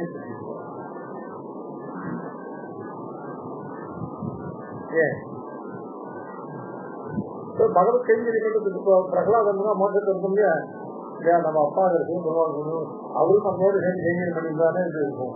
அது மாதிரி மோசம் பண்ணிட்டாங்க ஆசைப்பட்டாம உடனே அவன் தன்னுடைய படத்தினால சுற்றி கொண்டு அவரோட சேர்ந்து. இப்போ விபீஷணன் வந்து பெருமாள் நம்மளோட பண்ணிட்டான், அவரும் நம்மளோட சேர்ந்து என்ன இருக்குன்னு அப்படின்னு ஆசைப்பட்டாரு. அதெல்லாம் கேட்டோம், சித்த ஜனங்களோட எதுக்கு சேர ஆசைப்படுகிறான், அவரோடு சேர்ந்து இன்னும் தன்னுடையதான மூதாதையர்கள்லாம் கூட ஆசைப்படுவான். ஏன்னா அங்க பரவத்தையும் பல்லாண்டு போடுவான். எந்த சந்தை சந்தை கண்டது மூத்தப்பன் ஏற்படியாக கொண்டு வந்து வெளியே வேண்டியதுன்னா மகா நம்மளுக்கு செய்தால் இருந்திருக்கும். அப்ப பிரார்த்தனை இருக்கவான்னு செய்வோமே பெரியார் சாத்தியமாரு. ஆனால் எந்த சந்தை சந்தை மூத்தப்பன் எல்லாரையும் ஆசைப்பட்டாலும் அவர்களால் பிதுர்லோகாமோ பகுதி சங்கல்பாலே வாக்கியத்துக்கு ரசம். இவனுடைய சங்கல்பத்தினாலே இவனுடைய பிதர்கள் எல்லாம் அதுதான் இருக்கா இந்த வாக்கியத்தை எடுக்கிறான்னு கேட்டா, இதுதான் இவருக்கு சத்திய சங்கல்பத்துக்கு உண்டாயிருக்கு. அட்டகுண ஆவிபாவம் அட்டகுண ஆவிபாவம் சொன்ன வெறும் வார்த்தை இல்லை, இவனுக்கு உண்மையில அட்டகுணங்கள்ல பிரதானமாக இருக்கக்கூடிய அசத்திய சங்கல்பத்துக்கு உண்டாயிருக்கு என்று தெரியுது. அச்ச சங்கல்பாதே இவன் தன்னுடைய சங்கல்பத்தை தவிர வேற எதுவும் சேர்த்து இல்லாமல் தன்னுடைய பிதர்களை எல்லாம் சித்திப்பான். பிதர்களுக்கு சித்திப்பான்.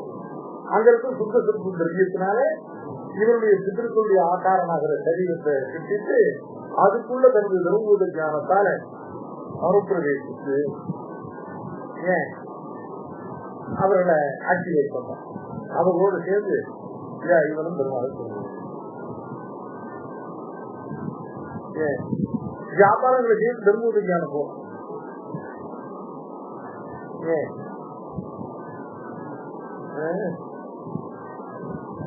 அது அதுலேருந்து வர தர்மபூத ஒரு சரீரத்தை இந்த ஆத்மா இருந்து தன்னுடைய தர்மபூத ஞானத்தால் பல சரீரங்களை வியாபிச்சு அந்த சரீரங்கள்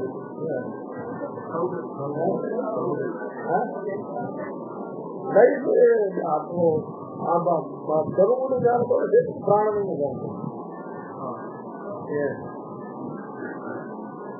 பிராணங்கிறது பவர், தர்மபூத ஞானங்கிறது பிராணங்கிறது ஹார்ட்வேர் சேர்ந்தது, தர்மபூத ஞானம் சாஃப்ட்வேர். இந்த சாஃப்ட்வேர் ஒரே தான் சர்வர்ல தான் இருக்கும். ஒவ்வொரு சிஸ்டத்தையும் இருக்கணும்னு அவசியம் இல்லை. சாஃப்ட்வேர் சர்வர்ல இருக்கும். இந்த சர்வர் சாஃப்ட்வேர் அந்த சர்வரோட எத்தனை கனெக்ட் பண்ண கொடுத்து அத்தனை சிஸ்டத்தையும் அந்த சர்வர் போகக்கூடிய அது மாதிரி ஒரு சரீரத்திற்கு ஆத்மாவானது இல்லையா தன்னுடைய நான் கருபூத ஞானத்தை எத்தனை சரீரங்களை சொல்லும்போது அத்தனை சரீரங்களே அந்த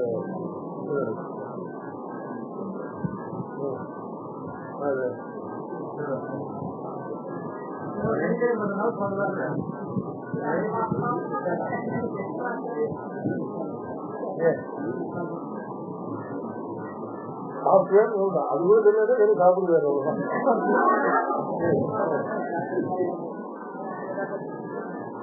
அதனால அந்த அந்த சரீரங்களை இவன் இதனால சிட்டிக்கு தன்னுடையதான இவன் நிமித்த காரணமா இவனுக்கு உபாதான சுத்த சொத்து தெரியும். சுத்த சொத்து தெரிஞ்சது உபாதானமாக கொண்டு தான் நிமித்தமாக இருந்து அந்த சரீரங்களை சிட்டிக்கு அவைகளுக்குள்ள தன்னுடையதான கருவுடைய ஞானத்தை பிரதேசிச்சு அவைகளோடு போய் இப்போ இதனால இவனுக்கு கெட்டுப்போய் ஏற்படும் சொல்ல முடியாது. இது ஜெகத்காரணத்தை ஏற்படுறாது. ஏன்னா ஜெகத்காரணத்துக்கு உபாதானத்திற்கு கிடையாது. இவனே உபாதானமா இருக்கு, இவனே அது இவனுக்கு வராது. சுத்த சொத்துக்கு உபாதானமா இருக்கிறதுனால அதை எடுத்து சிந்திக்கலாம். தன்னையே உபாதானமாக்கி தானே நிமித்தமா வந்து சிந்திக்கணும். அதுக்கு சர்வ சரீரியாக இருக்கும். சமத்த சேதனா பேர சரீரத்தினாக இருக்கும். அதனால இது பண்ணதுனால முக்தனுக்கு உடனே ஜெகத்காரணம் போகணும். அவன் சிட்டிக்கிறான சத்து சங்கல்பம் சொல்றாரு. இவனுடைய சத்து சங்கல்பம் லிமிட்டட் சத்து சங்கல்பம். இதை கொண்டு சுத்த சத்த திரவியத்தை உபாதானமாக கொண்டு இந்த சரீரங்களை சுற்றிக்கணும். இதுக்கு தனக்கு வேற தன கைத்தறி உபகரணங்களை சுற்றியும். ஆனா இவன் சுற்றிக்கிற எல்லா பதார்த்தத்துக்கும் சுத்த சுத்தம் உபாதானம். ஆனா ஜெகத்காரணமா இருப்பதற்கு தன்னையே உபாதானமாக்கி தன்னையே நிமித்தமாக கொண்டு சுற்றிக்கணும். அது இதனால படிக்கிறார்.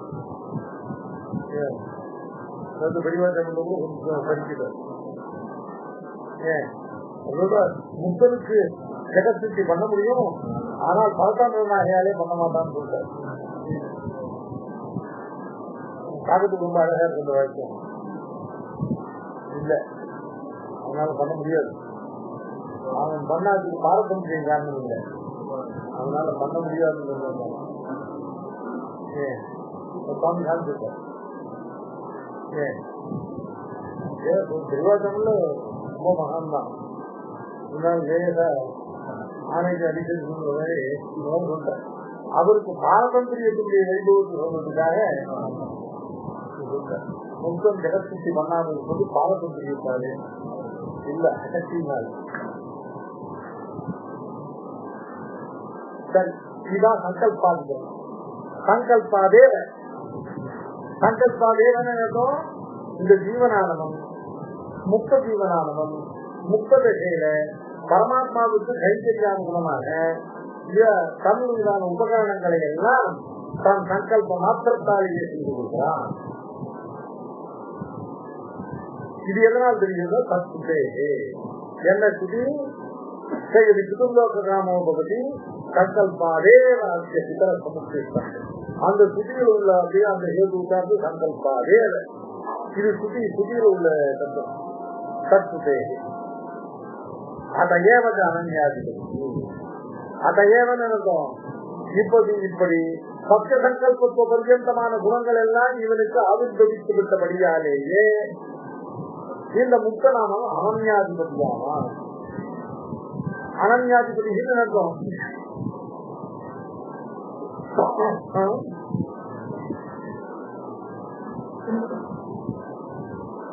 அந்யாதிபதியும் இல்லாத தனக்கு வேற யாரையும் அதிபதியாக கொள்ளாத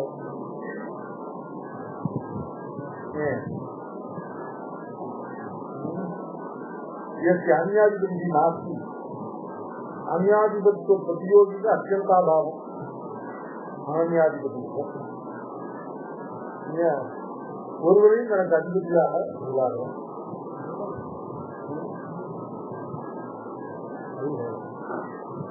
அனன்யாதிபதி அப்படிங்கிறது என்ன அர்த்தம்? இந்த அந்நிய சட்டமானது ஏற்கனவே கண்டிஷன் சட்டம். தன்னை தவிர வேறு ஒன்றும் இல்லை, அவனை தவிர வேறு ஒருவனை அதிபதியாக கூடாது. அந்நியத்தால தான் பராமரிச்சுக்கிறத ஏற்கனவே இவருக்கு சுதந்திரமான ஒரு தேசி சித்திச்சுட்டானே, அவனை தவிர அந்நியாதிபதி நாஸ்தி அப்படின்னா அதனால இவனுக்கு அவனை தவிர அதிபதியா யாரு இத்தனாலா இருந்தான்னா இவனுக்கு கர்மகேதத்துவம் பிரம்மகேதத்துவம் ரெண்டு இருக்கு. இவன் பிரம்ம பரதந்திரனாகவும் கர்ம பரதந்திரனாக இருந்தாலே அந்த கர்மகேதத்துவம் கர்ம பாரதந்திரியம் ஒழிந்து இனி பகவானுக்கு மட்டுமே கேட்கப்படுனா பகவானுக்கு மட்டுமே பரதந்திரனாக நாம் இருக்கோம். நாம் பகவத் கேட்கப்பூத்தனாகவும் இருக்கோம், கர்ம கேட்கப்பூத்தனாகவும் நாம் பகவத் பரதந்திரனாகவும் இருக்கோம், கர்ம பரதந்திரனாகவும் பெருமாள் ஒண்ணு செய்ய சொல்றார். கர்மம் ஒண்ணு செய்யாது, அது செய்யாது இருக்கு. நாம சில சமயம் அந்த பாரதத்தில் சொல்லி இந்த பாரதத்தில் பெருமாள் சாப்பிட சரியான மண்ணு அப்படின்னு சொன்னார். கர்மா பண்ண விட மாட்டேன். அதனால நாம இதுவரைக்கும் கர்மவேதபூதனாகவும் கர்ம பரதந்திரனாகவும் அதுக்கு விரோதம் இல்லாமல் பகவத் கேதபூதனாகவும் பகவத் பரதந்திரனாகவும் இருந்தோம். இனிமேல் கர்மவேதத்துவம் கர்ம பாரதந்திரியங்கள் கிடையாது. அதுதான் அனன்யாதிபதி. அவனுக்கு கர்மாதீனத்துவம் இப்பறம் இன்று முதல் இவனுக்கு கர்மாதீனத்துவம் கிடையாது. இவனுக்கு பகவத தீனத்துவம் மட்டுமே உள்ளது. இந்த அந்நிய கருத்தினால தன்னை இதுவா பிரதியோகியை கொண்டு இந்த பகவத் சேகத்தை விலக்கினால் என்ன ஆகும்? அப்புறம் மோட்டா நீச்சமா போகும். விசாரம் சொரூபத்தை விட்டு எதையும் இருக்க முடியாது, சொரூபத்துக்குள்ள எதையும் வைக்க முடியாது. சொரூபத்திலிருந்து பகவத் சேகத்தை எடுத்துட்டால் சொரூபம் போயிடும், விசாரம். அதனால அந்நிய சப்தத்துக்கு சுவாத்மனோ அந்நியா பரமாத்மனோ அந்நியா அது அதிபதி நாஸ்தி சொன்னாங்க. இதுக்கு போராட்பவதி அப்படின்னு இது வந்து நமக்கு சுவாதந்திரம் இல்லை.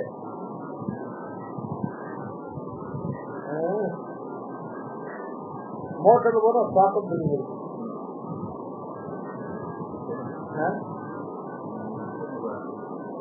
இதுவரைக்கும் நாம நினைச்சபடி பகவான் அனுபவிக்க, நினைச்சபடி பகவான தைரியம் கொடுக்குறது சுவாதந்திரம் இல்லை இல்லையா? அது கர்மாக்காக. அங்க மாதிரி கர்மா இல்லாதனால நாம நினைச்சபடிதான் பெருமாள் அனுபவிக்கலாம். நம்ம நினைச்சபடிதான் பெருமாள். அதான் சுவாதந்திரம். இந்த ஜீவனுக்கு சுவாதந்திரம் அதான். தனக்கு அபிமுகமான காரியத்தை எந்த தடையும் இல்லாம செய்து அவனுக்கு முப்பதுக்கு அபிமுகமான காரியம் ஒன்னே ஒண்ணு என்ன? தகவல் அனுபவம் செஞ்சு அதுக்கு தடை இல்லாம சுதந்திரமாக ரெண்டு காரியம் பண்ணலாம். அதனால முப்பது சுதந்திரமாக. இது சங்கல்பாதிகள். சங்கல்பாதே மதே அதையே வச்ச அனன்யாதி. அதையே வச்சாக்க இப்படி சத்திய சங்கல்பத்துக்கு பரியந்தமான அஷ்ட குணங்களை இவனுக்கு ஆவிர்வவித்த காரணத்தாலேயே இவன் அபகத பாப்பத்துவம் என்கிறதான கர்மவிற்கும் விலகப்பட்டவனாக இனிமேல் இவன் கர்மாவுக்கு அத்தீனம் அல்லாமல் பகவானுக்கு மட்டுமே அத்தீனமாக இவனுக்கு கர்ம பாரதத்திற்கு சுவாதந்திரம் கிடைக்கிறது. எது போகும்? சுவாபாவிகமாக நிருபாதிகமாக உள்ளது போகாது. இது ஆகந்துகமாக கர்ம தேசத்துவம் ஆகந்துகமாக வந்துதான் போகும். பகவத் தேசத்தும் நிருபாதிகமாக இருக்கிறதுனால அது போகாது. இதுதான் சங்கல்பாதிகரணம். சங்கல்பாதிகரணத்துக்கு மேல அபாவாதிகரணம். அபாவம் பாதரிகாக சேவம் பாதம் எதிர்த்து விகல்பானது துவாதசாவது உபயோகம் பாதராயணோக சர்வபாவே மந்திரபுபத்தே பாவே ஜாகிரத்வதி பிரதீபவது ஆவேசகாகிதம் செய்வது சுவாத்திய சம்பத்தியோ அந்நியதரம் ஆபேட்சிதம் அந்நியதர ஆபேட்சம் ஆவிஷ்கிருதம். பெரிய அபாவம் பாதவி ஆக சேவம் பாவம் ஜெயிங்கி விகல்பானார். இந்த அதிகரணத்துல இப்படி தன்மையான சங்கல்பத்தினாலேயே சர்வத்தையும் தனக்கு வேணுங்கிற உபகரணங்களை சித்தித்துக் கொள்ளக்கூடிய சத்திய சங்கல்பத்வாதி குணங்களுடைய ஆவிர்வாவத்தை உடையவனாக இந்த ஜீவன் இருக்கிறது. இது முக்த ஜீவன். இனி இந்த முக்த ஜீவனுக்கு சரீரம் உண்டால் இல்லையா அப்படின்னு முக்த ஜீவனுக்கு சரீரம் உண்டா கிடையாதா? சரீரம் உண்டாகிருந்தால் அதனால என்ன பிரயோஜனம்? சரீரம் உண்டாகிருந்தால் அந்த சரீரத்தை எப்படி பயன்படுத்தலாம்? சரீரம் இல்லாமல் இருந்தாலும், ஏன்னா முக்தனுக்கு பகவத் கைங்கரிய பகவத் அனுபவத்தை குறை வரக்கூடாது, ஒரு கணக்காலம் கூட வராது. அப்ப இவனுக்கு சரீரம் கிடையாதுன்னு சொன்னாங்க, சரீரம் இல்லாமலேயே இவனுக்கு அனுபவ கைங்கரிக்கு சிந்திக்கணும். அவைகளுக்கெல்லாம் என்ன வழி என்ன பிரகாரத்தை இங்க விசாரிக்கிறார். முதல்ல அபாவம் பாதரி ஆகி ஏவம். அபாவம் பாதரி பாதரி என்கிற மகிழ்ச்சியானவர், பாதரி என்கிற ஆச்சாரியர் முக்தனுக்கு சரீர அபாவத்தை சொல்கிறார். முக்தத்திய சரீரம் நாஸ்தி, முக்தத்திய சரீர அபாவ ஏவ அப்படின்னு அபாவம் பாதரி. எதனால பாதரி எப்படி சொல்றாருன்னு கேட்டா, ஆக சேவம் சுதியானது இவ்வாறே சொல்லிச்சு. முக்தனுக்கு சரீரம் இல்லை என்பது சொல்றதுக்கு சுதி என்னன்னு கேட்டா, ஒருவனுக்கு இந்த சரீரம் இருக்கிற வரையிலும் புண்ணியதாபூர்வ கர்மாக்கள், அதனால ஏற்படுற சுக துக்கங்கள் அவனை விடுவதில்லை. நகவை சகரீரத்திய பிரியாப்பிரியோகோ அபகரீரம் அகரீரம் வாவசந்தம் பிரியாப்பிரியே நஸ்தா. சகரீரத்திய சரீரம் உள்ளவனான ஒருவன் பிரியாப்பிரியே, பிரியா பிரியங்கள்னா, பிரியம் அப்படின்னா புண்ணிய கர்ம பலம், அப்பிரியம்னா பாப கர்ம பலம். பிரியா பிரியே பிரியா பிரியோ சகரீரத்திய அபகத்திரம், அவனுக்கு அவர்களுடைய அபகத், அவர்களுடைய நீக்கம், அவர்களுடைய விநாசம் இல்லை. சரீரத்தை உடையவனாக இருக்கிறவனுக்கு சரீரம் உள்ள காலம் வரையில் சரீரம் எதுக்காக ஏற்பட்டது? புண்ணியா புண்ணிய கர்மா உள்ள பலன் அனுபவிப்பதற்காக ஏற்பட்டது. ஆகினால இந்த சரீரம் இருக்கிற வரையிலும் அவனுக்கு பிரியா பிரியங்கள் சொல்லப்படுகிற புண்ணியா புண்ணிய கர்மாக்களுடையதான பலத்துக்கு குறைவில்லை. அவைகளை அவன் விடுதலை. அகரீரம் சொந்தம் பிரியா பிரியன். எப்ப இந்த சரீரமானது இல்லாமல் போகிறதோ அப்பொழுதுதான் பிரியா பிரியங்கள் இதன் விடுகின்றன அப்படின்னு ஒரு சுதி.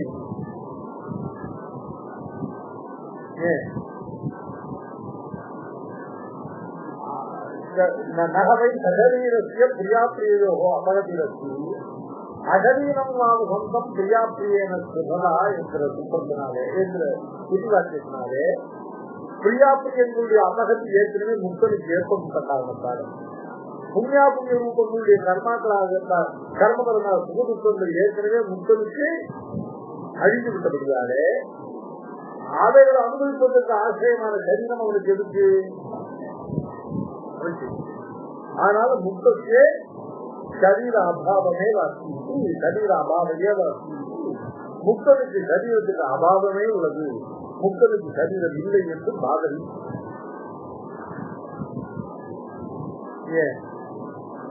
பாவம் ஜெயினி விகல்பாமனார். முக்தனுக்கு சரீரம் உள்ளது, முக்தக்கு சரீரம் அசி நியமேன அசி. முக்தக்கு சரீரம் நியமேன அசி.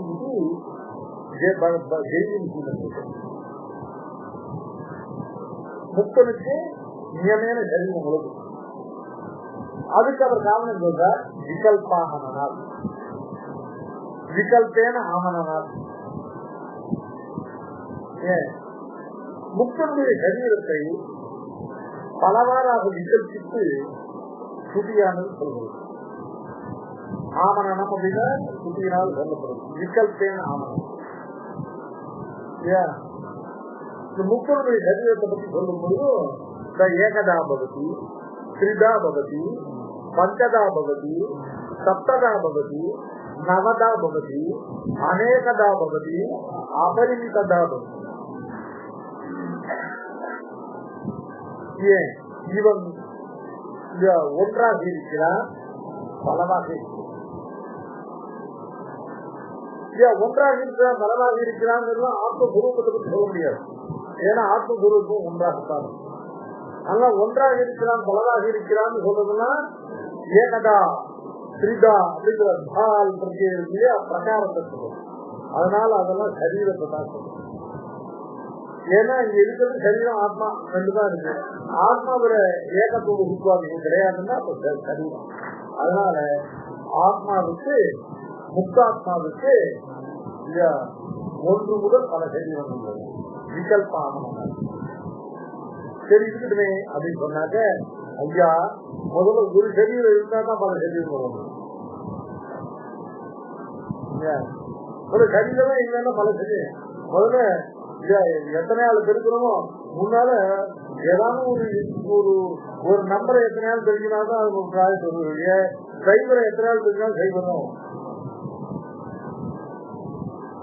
அதனால ஒரு சரீரம் உண்டா இருந்தால்தான் அது 3வது 3 சரீரம், அது 6வது 6 சரீரமா வரும். சரீரமே இல்லைன்னா விகல்பாம அப்ப இது சுத்தி தப்பா நியமையான ஒரு சரீரம் இருந்தா தான் ஒன்றுக்கு மேற்பட்ட சரீரங்களுக்கு விகல்பாமனம் வரும். அதனால விகல்பாமனாது ஏகதா பவதி, திரிதா பவதி, பஞ்சதா பவதி, சப்ததா பவதி, நவதா பவதி, அநேகதா பவதி, அபரிமிததா பவதி. அவன் பல சரீரங்கள் அடைகிறான், அவன் கணக்கற்ற சரீரங்கள் அடைகிறான். இப்ப என்னது இந்த சுத்தியை வச்சு பார்த்தா மிக நேர சரீரம் உண்டு. இப்போ பாதரிக்கு ஜெயினுக்கும் பரஸ்பர விரோதம். பாவம் அபாவம் பாதரிதாக சேரும், பாவம் ஜெயினுக்கு விகல்பானார். இப்போ பாதராயணர் பற்றி சொன்னார். உபயவிதம் பாதராயணம், உபயவிதம் பாதராயணம் முக்தமானவன் சரீரம் உள்ளவனாக இருக்கலாம், சரீரம் அற்றவனாக இருக்கலாம். உபயவிதம் பாதராயணம் அதற்கு சுவாமி உபயவிதம் ரெண்டு இது இப்படி இருக்கலாம் அப்படி இருக்கலாம் சொல்லப்படுவது துவாதசாகம். துவாதசாகம் ஒரு யாகம் இருக்கு. துவாதசாகத்துக்கு 2 விதமான ஆச்சாரங்கள். முதல்ல யாகங்கள் 2 விதம், சத்திரம் அகீனம். சில யாகங்கள் அகீன யாகங்கள், சில யாகங்கள் சத்திர யாகங்கள். அகீன சத்திர பேதாது யாகம் ஜீவிதம். அதுல எந்தெந்த யாகங்கள்லாம் 11 நாட்கள் அதுக்கு குறைவான காலத்தில் பண்ணப்படுறது, டியூரேஷன் 11 days ஆர் லெஸ், எந்த யாகங்களுக்கோ அந்த யாகங்களுக்கு அகீனம். அந்த அகீன யாகங்கள்ல ஒரு எஜமானும் அவனிடத்துல தட்சணையை வாங்கிட்டு இந்த யாகத்தினுடைய காரியங்களை செய்து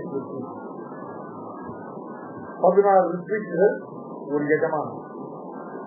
எஜமானுங்கிறவன் இந்த யாகத்தினுக்கு இதுலாம் ஹயர் பண்ணிட்டு அவங்களுக்கு தட்சணையை கொடுத்து யாகத்தை தந்துதாக நடத்துறவன் எஜமானம். அந்த யாக பலன் எஜமானனுக்கு தான்.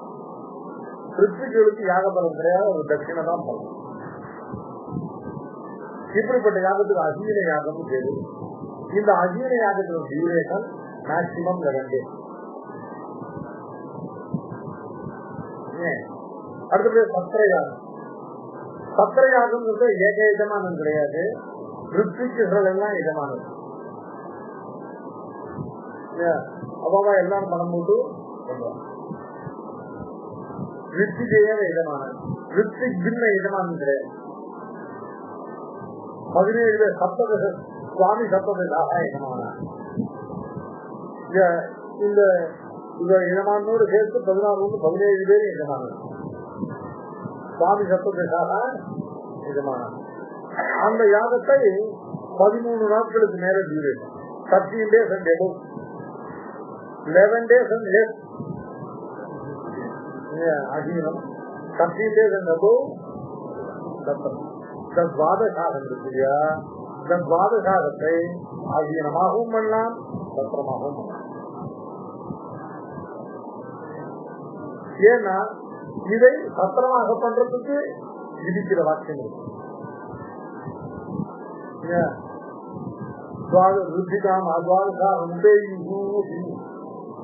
உபைதி தாத்துனால வந்ததுன்னா சத்திரம், யஜதி யாஜயத்திங்கிற தாத்துனால வந்ததுனாக்கா அக்னி. துவாதசம் துவாதசாம உபேதி ருத்திகாமா ருத்திகாமகா இல்லை, ருத்திகாமகான எஜமானவன் பலம் பலசாமானாதிகளே ஏக்கத்திர ருத்திகாமா.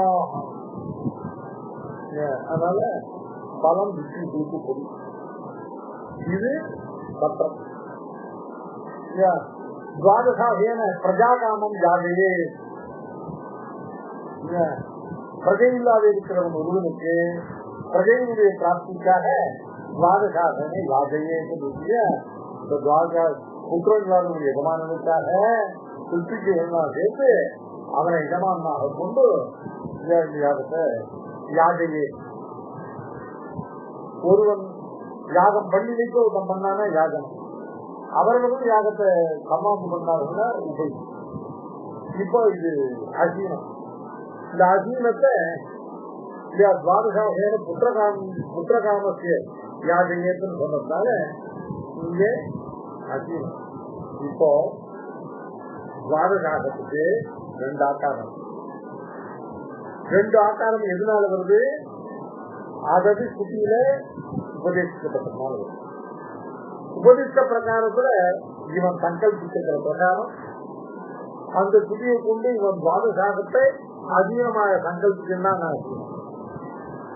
இவன் சத்திரமாக சங்கல்பிச்சுன்னா சத்திரம். ஏவம் இவனுக்கு சரீரம் வேண்டும் என்று இவன் சங்கல்பித்துக் கொண்ட போது சரீரம் உண்டாகிறது, சரீரம் வேண்டாமல் சங்கல்பிக்கின்ற போது சரீரம் இல்லாமல்.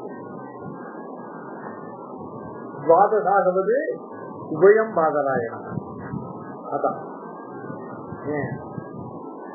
உபயசுதேகி இச்சாதா உபயவிதம் இச்சாதா இச்சான சங்கல்பம் சரீரத்துக்கும் அசரீரத்துக்கும் பகவான் பாதராயணம் துவாதசாகவது.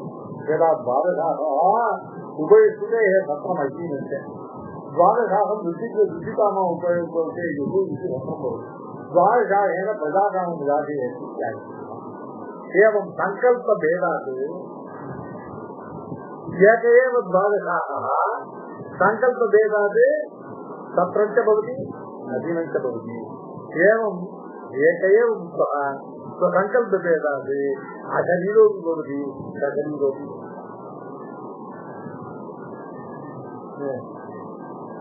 எப்படி ஒரு துவாதசாகமான யாகமானது சங்கல்ப பேதத்தினாலே சத்திரமாகவும் ஆகலாம், அசீனமாகவும் ஆகலாம். இவன் எப்படி சங்கல்பிக்கிறானோ அது மாதிரி ஒரு முகம் சசரீரனாக ஆகலாம், அசரீரனாக ஆகலாம். இவன் எப்படி சங்கல்பிக்கிறானோ அதான சங்கல்ப பேதா. துவாதசாகவது உபயவிதம் பாதராயனோ. அதான் சரி. அசரீரனாக இருந்தால் எப்படி, சசரீரனாக இருந்தால் அசரீரனாக இருக்கும் பொழுது இவனுக்கு பகவத் அனுபவாதிகள் கைங்கரியாதிகள் எப்படி சிந்திக்கும் அப்படின்னு கேட்டா தன்வபாவே சந்தியவது உபமத்தே. தன்னாலே சங்கல்பித்து சிருஷ்டித்துக் கொள்ளப்பட்ட சரீரம் இல்லாத பொழுது இந்த முத்தன் தன்னுடைய சரீரத்தை தானே தான் சிருஷ்டிக்கிறான். அது அனுப்பி தெரியும் வேண்டாம் தூக்கி போட்டுருவோம் தெரியும்.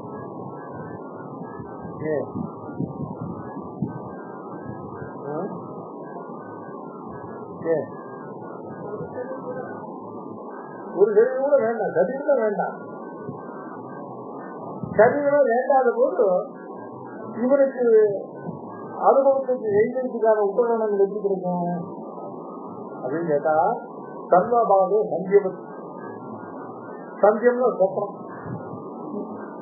சொப்பனத்துல தான் தனக்கு எதையும் சித்தித்துக் கொள்ளாமல், தான் தனக்கு எதையும் பண்ணிக் கொள்ளாமல், பகவானால பண்ணப்பட்ட வஸ்துக்களை, சித்திக்கப்பட்ட வஸ்துக்களை எல்லாம் எப்படி அனுபவித்து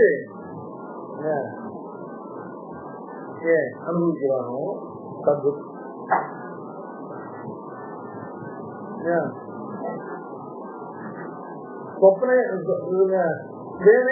ತರುಪ್ರವೃತ್ತಿಯ ಉಪಕರಣ ಅಭಾವೆ ಪರಮಪುರುಷ ಈ ಉಪಕರಣ ಈ ಭೋಗೋಪನತೆ ಸತ್ಯ ಸಂಕಲ್ಪವು ಸ್ವಯಂ ಸೃಜತಿ ಸಂಖ್ಯವತ್ತು ತಥಾ ಯಥಾ ಸ್ವಪ್ನೆ ಅತರತಾನಿತ್ಯಾರಭ್ಯ ಸಮೀಕರ್ತಾಯಿ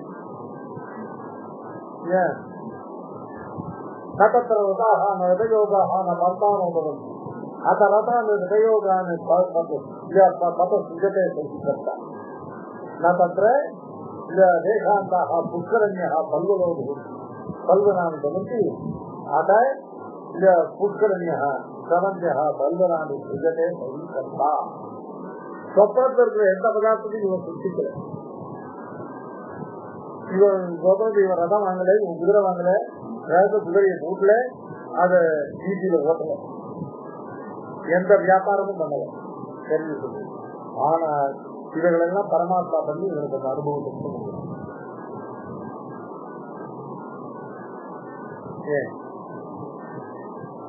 ஏதா சந்தியே சந்தியன சொப்பனே அதரதான தயோகான பத சுகத்தை சகி கர்த்தா என்று தான் எந்த காரியத்தை செய்யாமல் பரமாத்மாவினால பண்ணப்படுகிற வியாபாரங்களை கொண்டு இதே ஜாக்கிரதை செய்யலையா கிடையாது. இவன் போய் குதிரை வாங்கணும், இவன் போய் ரதம் வாங்கணும், அப்புறம் இவன் குதிரை ரதத்தை கூட்டணும், அப்புறம் தான் ஓடுறதும் பார்க்கணும். ஜாக்கிரதை செய்யல இவன் செய்து என்ன வியாபாரங்களை செய்து அனுபவிக்கிறானோ அந்த வியாபாரங்களை எல்லாம் சொப்பனத்தை செய்து ஈஸ்வரனால பண்ணப்பட்ட பதார்த்தங்களை கொண்டு அனுபவிக்கிறானோ அது போல இந்த முக்தனும் தனக்கு இந்த சரீராதி உபகரணங்கள் இல்லாத பொழுது பகவானால சிருஷ்டிக்கப்பட்டதான தான் தன்னால சிருஷ்டிக்கப்படுகிறதான சங்கல்பத்தால சிருஷ்டிக்கப்படுகிறவர்களை தள்ளி அவர்களை சிருஷ்டிக்காமல் பரமாத்மாவால பகவானால சிருஷ்டிக்கப்படுகிறதான பதார்த்தங்கள் உபகரணங்களை கொண்டு அனுபவ கைங்கரியங்களை நடத்துகிறார். சொல்லப்படுறது அதான் தன்வ பாதை தன்வ சரீரம் சரீர அதாவது சந்தியம். சந்தியம்னா சொப்பனம், சந்தியை சுற்றிடாது. அடுத்தபடியா பாவே ஜாக்கிரதை. பாவே அப்படின்னாக்க அபாவேன சரீர அபாவ காலத்துல இவன் சரீரம் சங்கல்பித்துக் கொண்டு சரீரத்தோட இருக்கிற காலத்துல தன்னுடைய சங்கல்பத்தை கொண்டு தன்னுடைய சரீரம் முதலான உபகரணங்களை எல்லாம் பண்ணிக்கொண்டு அந்த பகவானோடு கூட அனுபவித்து கைத்தறிகள் எல்லாம் பண்ணி அந்த கைத்தறி உபகரணங்களை கைத்தறிகளை காமிச்சு இப்படி பெருமாளோட தன்னால சிருஷ்டிக்கப்பட்ட தன்னுடைய சரீரம் தன்னுடைய உபகரணங்களோட பரமாத்மாவை அனுபவித்து கைத்தறிகள் என்பது சரீரம் உள்ள போது ஜாக்கிரதை செய்ய போல, சரீரம் இல்லாதது சொப்னாவஸ்தையை போல பகவானால் சிருஷ்டிக்கப்பட்டவர்களை கொண்டு தன்னுடைய சத்திய சந்தர்ப்பத்தினால சிருஷ்டிக்காமல் பகவானால் சிருஷ்டிக்கப்பட்டதான சரீர உபகரணங்களை கொண்டு சிருஷ்டிக்கப்பட்டார். சரி, இப்போ சதேக விதேக முக்திகளை பார்த்தோம். இது பகுதேக முக்கியம் சொல்றாரு. அதே ஜீவன் சரீரம் இல்லாமல் இருக்கலாம், ஜீவன் சரீரத்தோடு இருக்கலாம், ஜீவனுக்கு சதேக முக்கியம் இருக்கு, விதேக முக்கியம் இருக்குன்னா இப்ப பகுதேகம் அங்க இருக்கலாம். என்னன்னு கேட்டா ஐயா ஜீவனும் ஒரு சரீரத்தில் தான் இருக்க முடியும். அணுவாக இருக்கக்கூடிய ஜீவனுக்கு யுகப்பத்தாக பல சரீரங்கள் அவசியம் எப்படி வரும்?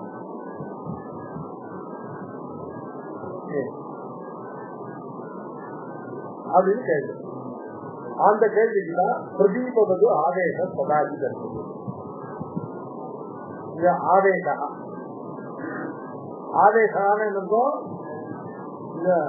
அதாவது பிரவேசம். ஆவேசா பிரவேசம் விச்சு தாத்து ஆவேசம் தேவாந்தர் ஆவேசம் சமந்தாதி பிரவேசி சொன்ன சத்திய பிரவேசம். இந்த ஜீவன் ஒன்றுக்கு மேற்பட்ட எத்தனை சரீரங்கள் எடுத்தாலும் அந்த சரீரங்களுக்குள்ள இவன் தன்னுடைய தர்மபூத ஞானத்தால பிரவேசிக்கிறான். நாம அந்த சர்வர் சிஸ்டங்கள் தான் சர்வர் எவ்வளவு இதுவா இருக்கோ அதுக்கு தகுந்த மாதிரி எத்தனை சிவா வீக்கான சர்வரா இருந்தா ஒரு 10 நல்ல ஸ்ட்ராங்கான சர்வரா இருந்தா ஒரு சிட்டி கூட எல்லாத்துக்கும். அது மாதிரி சாதாரண அஸ்மதாதிகள்னால நாம இருக்கிறது ஒரு சரீரத்தை இங்கே சௌபரி போன்றவர்கள் இருக்காங்க. அந்த சௌபரிங்கிறது கொஞ்சம் யோக மகிமையினால 50 சரீரங்கள்ல தன்னை கருப்பூடிக்கான அனுப்பிரவேசித்து அதன் மூலமா 50 சந்திகளை உருவாகம் பண்ணிட்டு 50 பேர் யுகப்பட்டா புத்தகம். இந்த புத்தாங்க எல்லாத்துக்கும் சௌபரி புத்தாங்க. அதனால நம்ம கல்யாணம் அது வந்தது. நல்ல பொண்ணை பார்த்தா கல்யாணம் செய்யணும். அந்த பொண்ணு அப்பாட்ட அவர் ராஜா கேட்ட அவருதான் தாராளமா பண்ணி. ஆனா ஒரு கஷ்டம் இருக்கு. என் பொண்ணுகள் 50 பேரும் ஒத்தனையே தான் கல்யாணம் வந்து விருப்பத்துல இருக்கா காட்சிடுச்சா அப்படின்னு கேட்டான். அதனால நான் பாத்துக்கிறேன் 50 பேர் கல்யாணம் வந்து 50 சரீரங்கள் தன்னை போல 50 சரீரங்களை உண்டாக்கி அது அவருடைய யோகம்.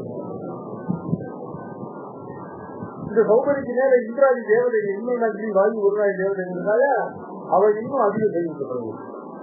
அது ஈஸ்வரன் அவர்களுக்கு கொடுத்த தேவர்களுக்கு கொடுத்தது.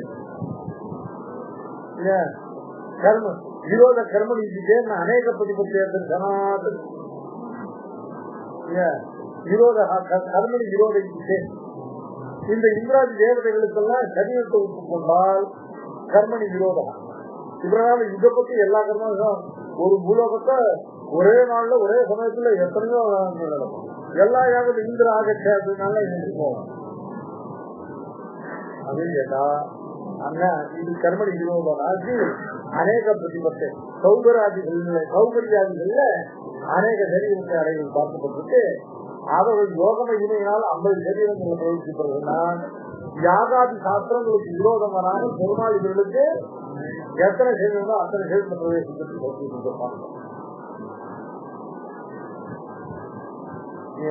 விரோத கர்மணிக்கு அநேக பிரதிபத்தை. இப்போ இன்னும் இவர்களுக்கு அதிகமா இருக்கும். முக்தன் இருக்கானே, இந்த முக்தனானவன் எத்தனை சரீரமோ அவனுடைய தர்மபூத ஒரு சரீரத்துல இவனுடைய ஆத்மா இருக்கும் தர்மி ஸ்வரூபம். அந்த தர்மி ஸ்வரூபத்தில இருந்து தர்மபூத ஞானத்தை எத்தனை சரீரத்தான்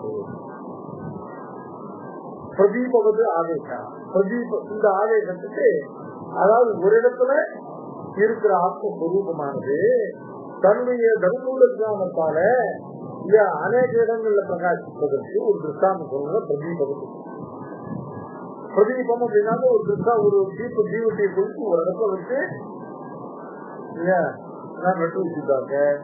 அதனுடையதான பிரகாசமானது அந்த ஜீவத்தை மட்டும் இல்ல அது அத்தனை இடங்களையும் பிரகாசிக்க. அத மாதிரி இந்த ஜீவனானவன் இந்த முக்த ஜீவனானவன் ஒரு சரீரத்தில் உள்ளதான ஆத்மாவை கொண்டு இவன் அணுவா அப்படின்ற போது ஒரே உலகத்தில் இது மட்டும்தான் அதிசயம். என்னன்னு கேட்டா ஆசிரியம் அணு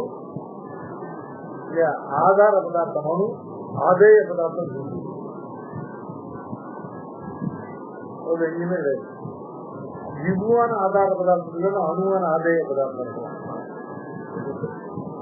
ஆதேய பதார்த்தம் அணு, ஆதார பதார்த்தம் அணு, ஆதேய பதார்த்தம் ஜிபுவாக எங்க பிரகாசிக்கிறது. அதனால தர்மபூத ஜானமானது சங்கோச்சமற்ற தர்மபூத ஜானமானது, விபுவான தர்மபூத ஜானமானது ஒரு அணுவான ஆத்மாவை ஆச்சரியமா கொண்ட போதிலும் தான் சங்கோச்சமற்ற விபுவாக இருப்பதனால எத்தனை சரீரங்கள் எதை போல பிரதீபவர் பிரதீபவர் ஆகிய பட்டாக்கி தரிசனம் பட்டாக்கி தரிசனத்தை எப்படி காட்டுறது? பாலாந்த சமுதாயத்திய சர்வதா கல்பித பாகோ ஜீவ விஜய ஆனந்தாய கல்பதே. இதுதான் பாலாந்திர சதபாகத்திய பாலம். இது ரெண்டு பாட்டா இருக்கு. ஆலாந்திர சதா, ஆராத்திர சதபாகத்தின்னு இருக்கு. வாழம்ங்கிறது ஒரு பசுமையான வாழ் உள்ள ரோமம்.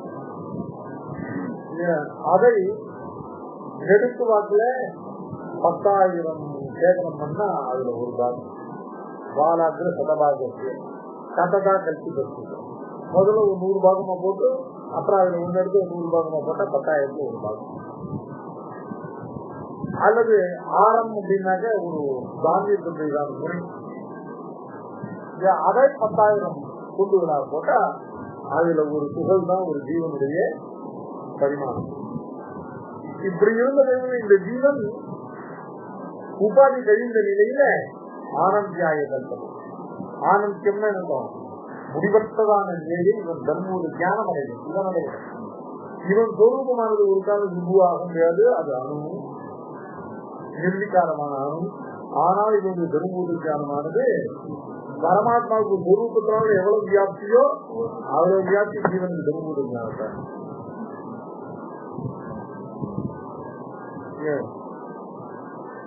பரமாத்மாவுடைய சொரூப ஞானத்துக்கு எவ்வளவு வியாப்தி உள்ளதோ அவ்வளவு வியாப்தி ஜீவனுக்கு அவனுடைய தர்மூல ஞானத்தால். அதனால ஜீவன் எப்பொழுதும் சங்கோச்சமற்ற அசங்குஜிதமான ஞானத்தை உடையவன் ஆகிறானோ, எப்பொழுது அவன் தேகேந்திரியாதி உபாதிகள் இருந்து வினிர்முக்தனாக ஆகிறானோ அப்பொழுது அவனுடைய ஞானமானது ஆனந்தத்தை அடைகிறது. அதனால பிரதீபவது ஆகைய ஒரு தான் ஒரு சரீரத்தில் இருந்தது தன்னுடைய தருவ தான் தான் அனுபவிக்க தன்னுடைய தருவ ஞானம் அணு இல்லை. அதை பல சரீரங்களில் செலுத்தி அந்த சரீரங்களை தன்னுடைய இசை பிரகாரம் நடத்தி. ஐயா இதெல்லாம் பரமாத்மாவை பிராப்தனான ஜீவனுக்கு சொல்றது நானும் சொல்லுங்க. அதனால பரமாத்மாவை போய் அடைந்த ஜீவனுக்கு இல்லையா தர்மபூத ஞானம் அत्यந்த சங்குமாக போய் அவன் எதுவும் அறியாதவனாக இருக்கான்னு சுற்றி சொல்றது. பிராஜ்யன் ஆத்மனா அன்பாருங்க இல்லையா நகச்சன பாக்கியம் வீணாசனே வாக்கி சொல்றது.